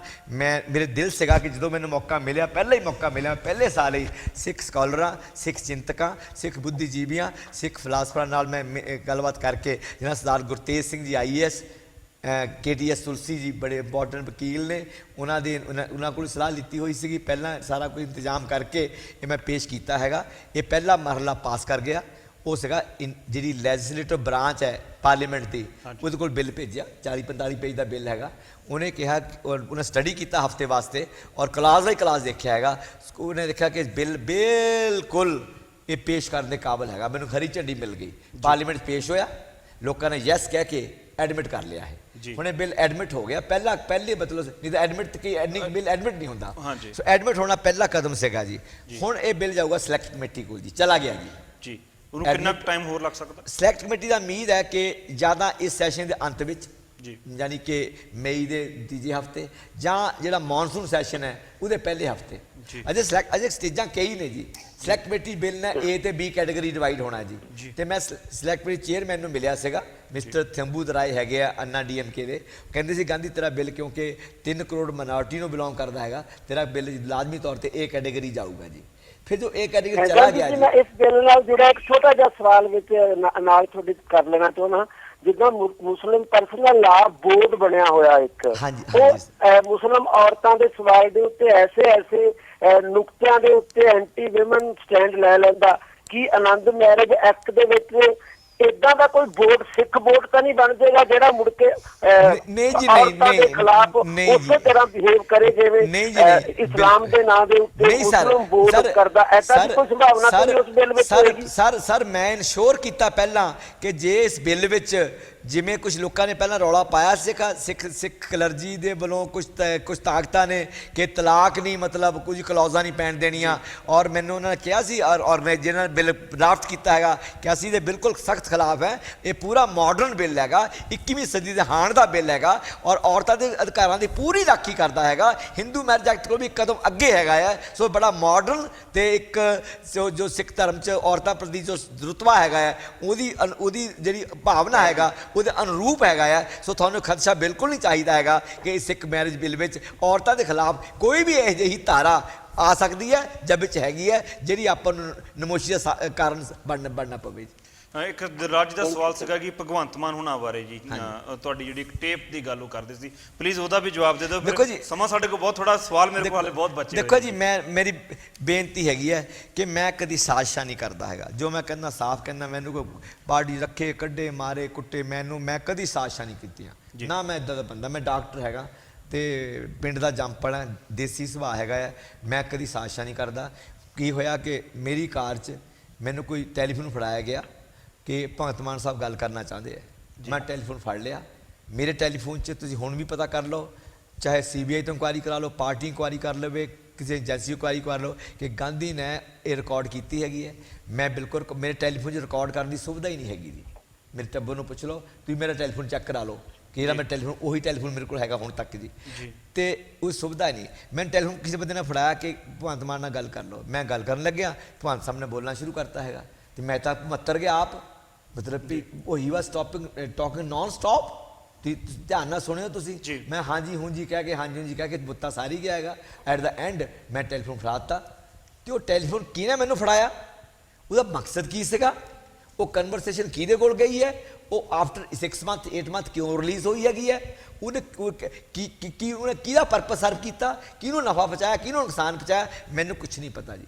ਨਾ ਮੈਂ ਰਿਕਾਰਡ ਕੀਤਾ ਜੀ, ਨਾ ਮੈਂ ਰਿਲੀਜ਼ ਕੀਤਾ। ਉਹ ਟੈਲੀਫੋਨ ਮੇਰਾ ਹੈ ਨਹੀਂ ਜੀ ਕਿ ਬੰਦੇ ਨੇ ਰਿਲੀਜ਼ ਕਰਕੇ ਰੱਖਿਆ। ਉਸ ਬਾਅਦ ਉਸ ਵੇਲੇ ਮਕਸਦ ਕੀ ਸੀਗਾ, ਰਿਲੀਜ਼ ਕੀ ਕਿਉਂ ਕੀਤਾ, ਮਕਸਦ ਮੈਂ ਬਿਲਕੁਲ ਨਿਰਦੋਸ਼ ਹੈਗਾ। ਤੁਸੀਂ ਚਾਹੇ ਕਿਸੇ ਏਜੰਸੀ ਕੋਲੋਂ, CBI ਕੋਲੋਂ, ਗਵਰਨਮੈਂਟ ਆਫ ਇੰਡੀਆ ਕੋਲੋਂ ਰਿਕਾਰਡ ਆ ਸਾਰਾ ਉਹਨਾਂ ਕੋਲ, ਉਹਨਾਂ ਕਢਾ ਕੇ ਦੇਖ ਲਓ, ਪਾਰਟੀ ਕਢਾ ਕੇ ਦੇਖ ਲਵੇ ਕਿ ਮੈਂ ਉਹ ਰਿਕਾਰਡ ਕੀਤਾ ਕਿ ਜਾਂ ਮੈਂ ਰਿਲੀਜ਼ ਕੀਤਾ ਕਿ ਨਹੀਂ ਕੀਤਾ ਜੀ। ਇੱਕ ਚੀਜ਼ ਹੋਰ ਹੈਗੀ ਜੀ, ਭਗਵੰਤ ਮਾਨ ਉਹਨਾਂ ਤੇ ਅਕਸਰ ਇਲਜ਼ਾਮ ਲੱਗਦੇ ਕਿ ਉਹ ਡਰਿੰਕ ਕਰਦੇ ਨੇ ਜੀ, ਅਸੈਂਬਲੀ ਵਿੱਚ ਵੀ ਜਾਂਦੇ ਨੇ, ਮੀਟਿੰਗਾਂ ਵਿੱਚ ਵੀ ਜਾਂਦੇ ਨੇ। ਤੁਸੀਂ ਕਦੀ ਉਹਨਾਂ ਨੂੰ ਦੇਖਿਆ ਕਿ ਉਹ ਡਰਿੰਕ ਕਰਕੇ ਮੀਟਿੰਗਸ ਵਿੱਚ ਜਾਂ ਅਸੈਂਬਲੀ ਵਿੱਚ ਜਾਂ ਜਿਹੜੀਆਂ ਪਾਰਟੀ ਦੀਆਂ ਇੰਟਰਨਲ ਮੀਟਿੰਗਸ ਹੁੰਦੀਆਂ ਉਹਦੇ ਵਿੱਚ ਆਉਂਦੇ ਹੋਣ ਜੀ? ਕਿਉਂਕਿ ਇਹ ਵੀ ਸਵਾਲ ਜਿਹੜਾ ਲੋਕਾਂ ਦੇ ਜ਼ਹਿਨ ਵਿੱਚ ਬਹੁਤ ਜ਼ਿਆਦਾ ਘੁੰਮਦਾ ਕਿ ਉਹ ਡਰਿੰਕ ਹੁਣ ਬਹੁਤ ਜ਼ਿਆਦਾ ਡਰਿੰਕ ਕਰਨ ਕਰਕੇ ਹੋ ਸਕਦਾ ਕਿ ਆਉਣ ਵਾਲੇ ਸਮੇਂ ਵਿੱਚ ਉਹ ਆਪਣੀ ਜ਼ਿੰਮੇਵਾਰੀ ਜਿਹੜੀ ਹੈਗੀ ਉਹ ਵਧੀਆ ਤਰੀਕੇ ਨਾਲ ਨਾ ਨਿਭਾਉਣ। ਦੇਖੋ, ਕੁਛ ਗੱਲਾਂ ਤੇ ਨਾ ਮੇਰਾ ਵੱਖਰਾ ਸਟੈਂਡਰਡਸ ਹੈਗੇ ਆ। ਮੈਂ I don't peep into other people's lives. Number 1, ਤੁਸੀਂ ਹੈਰਾਨ ਹੋਵੋਗੇ ਕਿ ਮੈਂ ਮੇਰਾ ਡਿਕਲੇਅਰ ਮੈਂ ਕਰਦਾ ਐਲਾਨੀਆ ਕਿ ਜੋ ਮਲੂਕਾ ਸਾਹਿਬ ਨਾਲ ਇੱਥੇ ਵਰਤਾਅ ਹੋਇਆ ਹੈਗਾ ਹੈ, ਮੈਂ ਉਹਦੇ ਖਿਲਾਫ ਹੈਗਾ ਹੈ। ਜੋ ਰਾਜ ਸਾਹਿਬ ਨੂੰ ਆਉਣ ਦੀ ਇਜਾਜ਼ਤ ਨਹੀਂ ਦਿੱਤੀ ਕੈਨੇਡਾ 'ਚ, ਮੈਂ ਉਹਦੇ ਖਿਲਾਫ ਹੈਗਾ ਹੈ। He has full right. ਸੋ ਇਸ ਕਰਕੇ ਨਾ ਤਾਂ ਮੈਂ ਕਿਸੇ ਦੇ ਨਿੱਜੀ ਜ਼ਿੰਦਗੀ 'ਚ ਉਹਦੇ ਬੈਡਰੂਮ ਝਾਕਦਾ, ਨਾ ਮੈਂ ਉਹਦੇ ਸ਼ਾਮ ਨੂੰ ਕੀ ਕਰਦਾ ਇਹਦੇ ਝਾਕਦਾ ਹੈਗਾ, ਅਤੇ ਨਾ ਹੀ ਮੈਂ ਇਸ 'ਤੇ ਕੋਈ ਕਮੈਂਟਰੀ ਕਰਨੀ ਚਾਹੁੰਦਾ ਜੀ ਹੈਗਾ। ਮੈਂ ਕਮੈਂਟਰੀ ਨਹੀਂ ਕਰਨੀ ਚਾਹੁੰਦਾ ਹੈਗਾ। ਜੋ ਪਬਲਿਕ ਪਰਸੈਪਸ਼ਨ ਹੈ ਉਹ ਤੁਹਾਡੇ ਸਾਹਮਣੇ ਹੈਗੀ ਹੈ। ਅਤੇ ਤੁਸੀਂ ਮੈਨੂੰ ਜੋ ਪੁੱਛਦੇ ਹੋ ਤਲਵੰਡੀ ਸਾਬੋ ਰਾਜ ਸਾਹਿਬ ਕੀ ਬੋਲ ਕੇ ਗਏ ਨੇ, ਤਲਵੰਡੀ ਸਾਬੋ ਮਹਾਰਾਜਾ ਪ੍ਰਤਾਪ ਦੀ ਸਪੀਚ ਸੁਣੋ, ਉਹ ਕੀ ਬੋਲਦੇ ਹੋਰ ਲੋਕ। ਦੇਖੋ, ਮੈਂ ਇਸ ਮਾਮਲੇ 'ਚ ਕੋਈ ਟਿੱਪਣੀ ਕਰਾਂ ਮੇਰੇ ਵਾਸਤੇ ਸ਼ੋਭਾ ਨਹੀਂ ਦਿੰਦਾ ਜੀ। ਤੁਸੀਂ ਧਰਮਵੀਰ ਜੀ ਕਿਹਾ ਕਿ ਮਲੂਕਾ ਸਾਹਿਬ ਨਾਲ ਜੋ ਹੋਇਆ ਉਹ ਤੁਹਾਨੂੰ, ਤੁਸੀਂ ਉਹਦੇ ਖਿਲਾਫ ਹੋ। ਜੋ ਅਮਰਿੰਦਰ ਸਿੰਘ ਹੁਣਾਂ ਨੂੰ ਕੈਨੇਡਾ ਆਉਣ ਤੋਂ ਰੋਕਿਆ ਗਿਆ, ਤੁਸੀਂ ਉਹਦੇ ਵੀ ਖਿਲਾਫ ਹੋ। ਜੋ ਅਰਵਿੰਦ ਕੇਜਰੀਵਾਲ ਨਾਲ ਜੋ ਲੁਧਿਆਣੇ ਹਮਲਾ ਹੋਇਆ, ਮੈਂ ਉਹਦੇ ਵੀ ਖਿਲਾਫ ਹੈ। ਨਹੀਂ, ਪਰ ਜੇ ਮੈਂ ਇੱਥੇ ਕੈਪਟਨ ਸਾਹਿਬ ਦੀ ਗੱਲ ਜ਼ਰੂਰ ਕਰੂੰਗਾ ਕਿ ਕੈਪਟਨ ਸਾਹਿਬ ਨੂੰ ਜਿਹੜਾ ਇੱਥੇ ਆਉਣ ਤੋਂ ਰੋਕਿਆ ਗਿਆ, ਜਾਂ ਹੁਣ ਆਉਣ ਵਾਲੇ ਸਮੇਂ ਦੇ ਵਿੱਚ ਜਿਹੜਾ ਵੀ ਕੋਈ ਫੋਰਨ ਪੋਲੀਟੀਕਲ ਲੀਡਰ ਹੈਗਾ ਆ, ਉਹ ਇੱਥੇ ਰੈਲੀਜ਼ ਨਹੀਂ ਕਰ ਸਕੂਗਾ। ਮੈਂ ਤੁਹਾਨੂੰ ਦੱਸਦਾ ਕਿ ਇਹ ਕੈਨੇਡਾ ਦਾ ਲਾਅ ਹੈਗਾ ਆ ਕਿ ਇੱਥੇ ਤੁਸੀਂ ਅਗਰ ਫੋਰਨ ਤੋਂ ਆਉਂਦੇ ਹੋ, ਇੱਥੇ ਤੁਸੀਂ ਪੋਲੀਟੀਕਲ ਰੈਲੀਜ਼ ਨਹੀਂ ਕਰ ਸਕਦੇ। ਬਹੁਤ ਸਾਰੇ ਲੀਡਰ ਸਾਡੇ ਉੱਥੋਂ ਆਉਂਦੇ ਨੇ, ਆਪ ਵਾਲੇ ਤਾਂ ਮੇਰਾ ਖਿਆਲ ਹੈ ਸਭ ਤੋਂ ਜ਼ਿਆਦਾ ਜਿਹੜੀਆਂ ਫੇਰੀਆਂ ਹੈਗੀਆਂ ਆਪ ਦੇ ਨਾਲ ਸੰਬੰਧਿਤ ਲੀਡਰਾਂ ਦੀਆਂ ਇੱਥੇ ਹੈਗੀਆਂ। ਉਹ ਪਰਸਨਲ ਤੌਰ 'ਤੇ ਮੀਟਿੰਗਸ ਕਰ ਸਕਦੇ ਨੇ, ਮਿਲ ਸਕਦੇ ਨੇ, ਪਰ ਪੋਲੀਟੀਕਲ ਰੈਲੀ ਨਹੀਂ ਕਰ ਸਕਦੇ ਕਿਉਂਕਿ ਕੈਪਟਨ ਸਾਹਿਬ ਦੀਆਂ ਜਿਹੜੀਆਂ ਰੈਲੀਆਂ ਅਨਾਊਂਸ ਹੋਈਆਂ ਸੀ ਉਹ ਪੋਲੀਟੀਕਲ ਸੀਗੀਆਂ। ਇਸ ਕਰਕੇ ਜਿਹੜਾ ਉਹਨਾਂ ਦੇ ਉੱਪਰ ਜਿਹੜਾ ਇੱਕ ਜਿਹੜੀ ਓਬਜੈਕਸ਼ਨ ਜਿਹੜਾ ਹੈਗਾ ਆਇਆ ਸੀਗਾ। ਦੂਸਰਾ, ਉਹਨਾਂ ਨੂੰ ਸਿੱਖ ਫॉर ਜਸਟਿਸ ਨੇ ਜਿਹੜਾ ਹੈਗਾ ਮੇਰਾ ਖਿਆਲ ਆ ਕਿਸੇ ਜਿਹੜਾ ਕੋਈ ਤਸ਼ੱਦਦ ਦਾ ਕੇਸ ਹੈਗਾ, ਟਾਰਚਰ ਦਾ ਕੇਸ ਹੈਗਾ, ਉਹਦੇ ਵਿੱਚ ਉਹਨਾਂ ਨੇ ਜਿਹੜਾ ਹੈਗਾ ਉਹਨਾਂ ਦੀ ਕੰਪਲੇਂਟ ਕੀਤੀ ਸੀਗੀ। ਮੇਰਾ ਖਿਆਲ ਆ ਇਹਦੇ ਵਿੱਚ ਇਹਨੂੰ ਆਪਾਂ ਪੋਲੀਟੀਕਲ ਤੌਰ ਤੇ ਨਾ ਦੇਖ ਕੇ ਇਹਨੂੰ ਜੇ ਆਪਾਂ ਇੱਕ ਕੰਟਰੀ ਦੇ ਸਿਸਟਮ ਔਰ ਉਹਦੇ ਲਾਅ ਦੇ ਅਕੋਰਡਿੰਗ ਦੇਖੀਏ ਤਾਂ ਮੇਰੇ ਖਿਆਲ ਨਾਲ ਠੀਕ ਹੈਗਾ ਗਾਂਧੀ ਸਾਹਿਬ। ਦੇਖੋ, ਇੱਥੇ ਮੇਰੀ ਸਭ ਨੂੰ ਰਿਕੁਐਸਟ ਹੈਗੀ ਹੈ ਕਿ ਜੇ ਤਾਂ ਤੁਸੀਂ ਇੱਕ ਟੈਂਪਰੇਰੀ ਫੇਜ਼ ਦੇਖਣੀ ਹੋਵੇ ਕਿ ਵੀ ਹਾਂ ਕੈਨੇਡਾ ਦਾ ਲਾਅ ਹੈਗਾ ਹੈ, ਇੱਥੇ ਕੁਛ ਮਤਲਬ ਮਹਿਸੂਸ ਹੋਇਆ ਹੈਗਾ, ਮਲੂਕਾ ਸਾਹਿਬ ਨੇ ਕੰਟਰੋਵਰਸੀ ਵਧੀਆ ਕਹਿੰਦੇ ਇੱਕ ਕੈਨੇਡੀਅਨ ਪੁਲਿਸ ਦੀ ਉਹਨਾਂ ਦੀ ਨਲਾਇਕੀ ਹੈਗੀ ਹੈ, ਮਤਲਬ ਤੋਤਾ ਸਿੰਘ ਨਾਲ ਜੋ ਨਹੀਂ ਉਹ ਗੱਲ ਨਹੀਂ ਹੈਗੀ। ਇਹ ਲਾਅ ਤੋਂ ਪਹਿਲਾਂ ਦਾ ਹੈਗਾ ਜੀ, ਇਹ ਲਾਅ ਪਹਿਲਾਂ ਦਾ ਹੈਗਾ। ਮੇਰੇ ਵਾਸਤੇ ਇੱਕ ਹੋਰ ਪਰਸਪੈਕਟਿਵ ਹੈਗਾ। ਮੈਂ ਸਮਝਦਾ ਕਿ ਅੱਜ ਦੁਨੀਆ ਇੱਕ ਪਿੰਡ ਬਣ ਚੁੱਕੀ ਹੈਗੀ ਹੈ।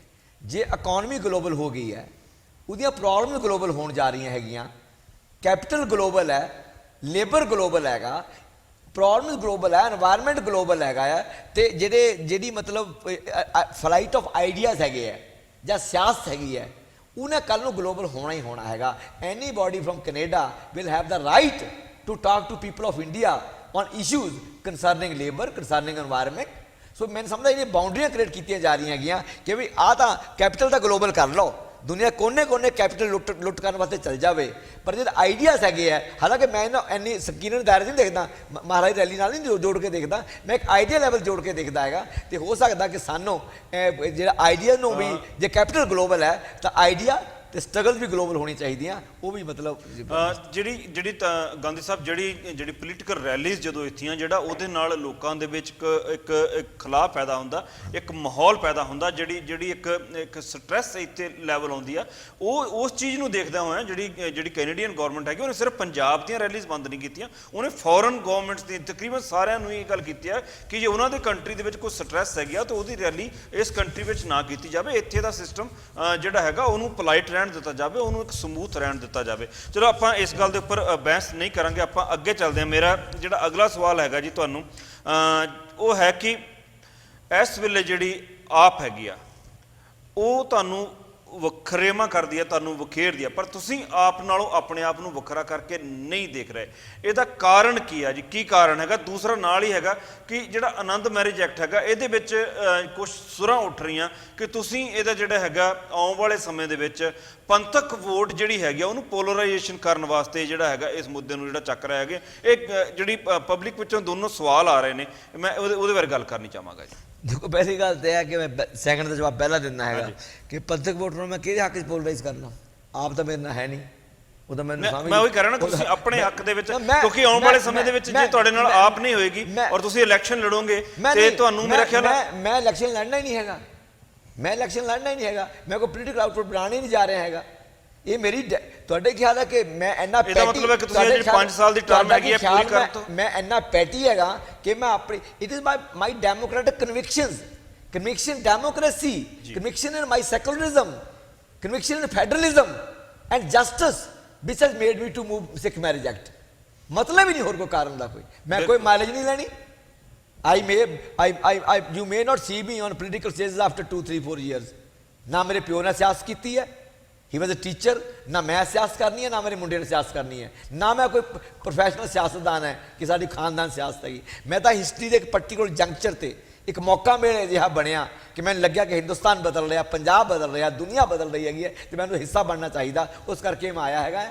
ਔਰ ਮੈਨੂੰ ਪਹਿਲਾਂ ਹੀ ਮੌਕਾ ਮਿਲਿਆ ਕਿ ਮੈਨੂੰ ਇਸ ਕਰਕੇ ਮੈਂ ਕੋਈ ਸਿੱਖਾਂ ਨੂੰ ਅਪੀਲ ਕਰਨਾ ਹੈਗਾ। ਮੈਨੂੰ ਇਹ ਕਿ ਜੇਕਰ ਸਿੱਖ ਮੈਰਿਜ, ਜੇ ਹਿੰਦੂ ਮੈਰਿਜ ਬਿੱਲ ਹੈਗਾ ਤਾਂ ਔਰ ਮੁਸਲਿਮ ਪਰਸਨ ਲਾ ਹੈਗਾ, ਜਿਸ ਸਿੱਖ ਭਾਈਚਾਰੇ ਦੀ ਮੰਗ ਹੈ, ਚਿਰੋਕਣੀ ਮੰਗ ਹੈ, ਔਰ ਮੇਰੀ ਗੱਲਬਾਤ ਹੁੰਦੀ ਰਹੀ ਹੈ ਬਹੁਤ ਲੰਮੇ ਸਮੇਂ ਤੋਂ ਤੇ ਕਿ ਇਹ ਮੰਗ ਜਾਇਜ਼ ਹੈਗੀ ਹੈ ਤਾਂ ਮੈਨੂੰ ਪੇਸ਼ ਕਰਨੀ ਚਾਹੀਦੀ। ਹੋਰ ਮੈਂ ਇਹ 'ਚੋਂ ਖੱਟਣਾ ਖਟਾਣਾ ਕੁਛ ਨਹੀਂ ਹੈਗਾ। ਇਕੱਲਾ ਇਹੀ ਕਿਉਂ ਮੈਂ ਕਿਉਂ ਕਹਾਂ ਕਿ ਖਾਲਿਸਤਾਨ ਤੇ ਬਹਿਸ ਹੋਵੇ?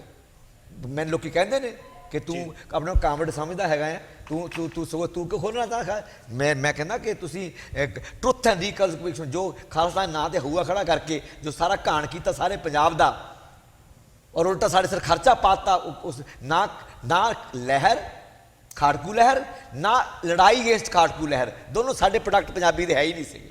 ਪੰਜਾਬ ਦੇ ਦੋਨੇ ਪ੍ਰੋਡਕਟ ਨਹੀਂ ਸੀਗੇ, terrorism and war against terror ਦੋਨੇ ਕਿਸੇ ਹੋਰ ਦੇ ਪ੍ਰੋਡਕਟ ਸੀਗੇ, ਸੈਂਟਰ ਦੇ ਪ੍ਰੋਡਕਟ ਸੀਗੇ ਉਹ ਸਾਡੇ ਪ੍ਰੋਡਕਟ ਉੱਪਰ ਖਰਚਾ, ਅਸੀਂ ਪੰਜਾਬੀ ਹੁਣ ਤੱਕ ਉਹਦਾ ਖਰਚਾ ਭੁਗਤ ਰਹੇ ਹੈਗੇ। ਗਾਂਧੀ ਸਾਹਿਬ, ਸਾਨੂੰ ਸਮਾਂ ਹੋਰ ਇਜਾਜ਼ਤ ਨਹੀਂ ਦੇ ਰਿਹਾ ਕਿ ਅਸੀਂ ਹੋਰ ਕੁਐਸਚਨ ਕਰੀਏ। ਬਸ ਇੱਕ ਲਾਸਟ ਕੁਐਸਚਨ ਹੈਗਾ, ਮੈਂ ਆਪਣੇ ਪੈਨਲਿਸਟ ਨੂੰ ਵੀ ਕਹਾਂਗਾ ਕਿ ਮੈਂ ਹੁਣ ਉਹਨਾਂ ਨੂੰ ਮੌਕਾ ਨਹੀਂ ਦੇ ਸਕਾਂਗਾ ਕਿ ਉਹ ਗਾਂਧੀ ਸਾਹਿਬ ਨਾਲ ਹੋਰ ਗੱਲ ਕਰ ਸਕਣ।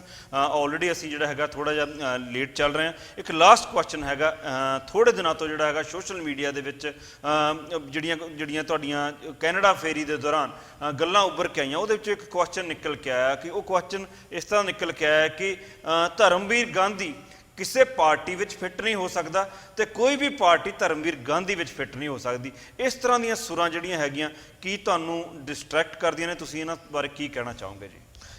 ਦੇਖੋ, ਜੇ ਡੈਮੋਕ੍ਰੈਟਿਕ ਸਪੇਸ ਮਿਲੂਗਾ ਕਿਸੇ ਬੰਦੇ ਨੂੰ ਤਾਂ ਧਰਮਵੀਰ ਗਾਂਧੀ ਕਿਤੇ ਵੀ ਫਿੱਟ ਹੋ ਸਕਦਾ ਹੈਗਾ।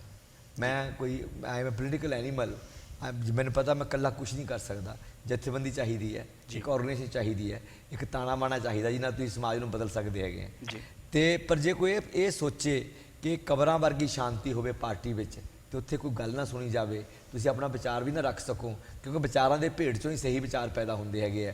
ਇਹ ਦੁਨੀਆ, ਬਾਬੇ ਨਾਨਕ ਨੇ ਕਿਹਾ ਸੀਗਾ, ਇੱਕ ਬੜੀ ਮਸ਼ਹੂਰ ਉਹਨਾਂ ਦੀ ਲੇਖਣੀ 'ਚ ਹੈਗੀ ਹੈ ਕਿ ਜਬ ਲਗ ਦੁਨੀਆ ਰਹੀਏ ਨਾਨਕ ਕੁਛ ਸੁਣੀਏ ਕੁਛ ਕਹੀਏ।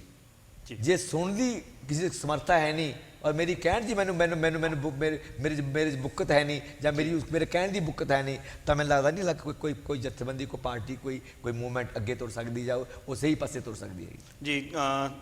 ਸਾਡੇ ਦਰਸ਼ਕਾਂ ਨੂੰ ਜਿਹੜੇ ਚਲਦੇ ਸਾਡੇ ਜਿਹੜੇ ਨਾਰਥ ਅਮਰੀਕਾ ਦੇ ਦਰਸ਼ਕ ਹੈਗੇ ਗੰਦ ਸਾਹਿਬ, ਉਹਨਾਂ ਨੂੰ ਕੀ ਕਹਿਣਾ ਚਾਹੋਗੇ ਜੀ?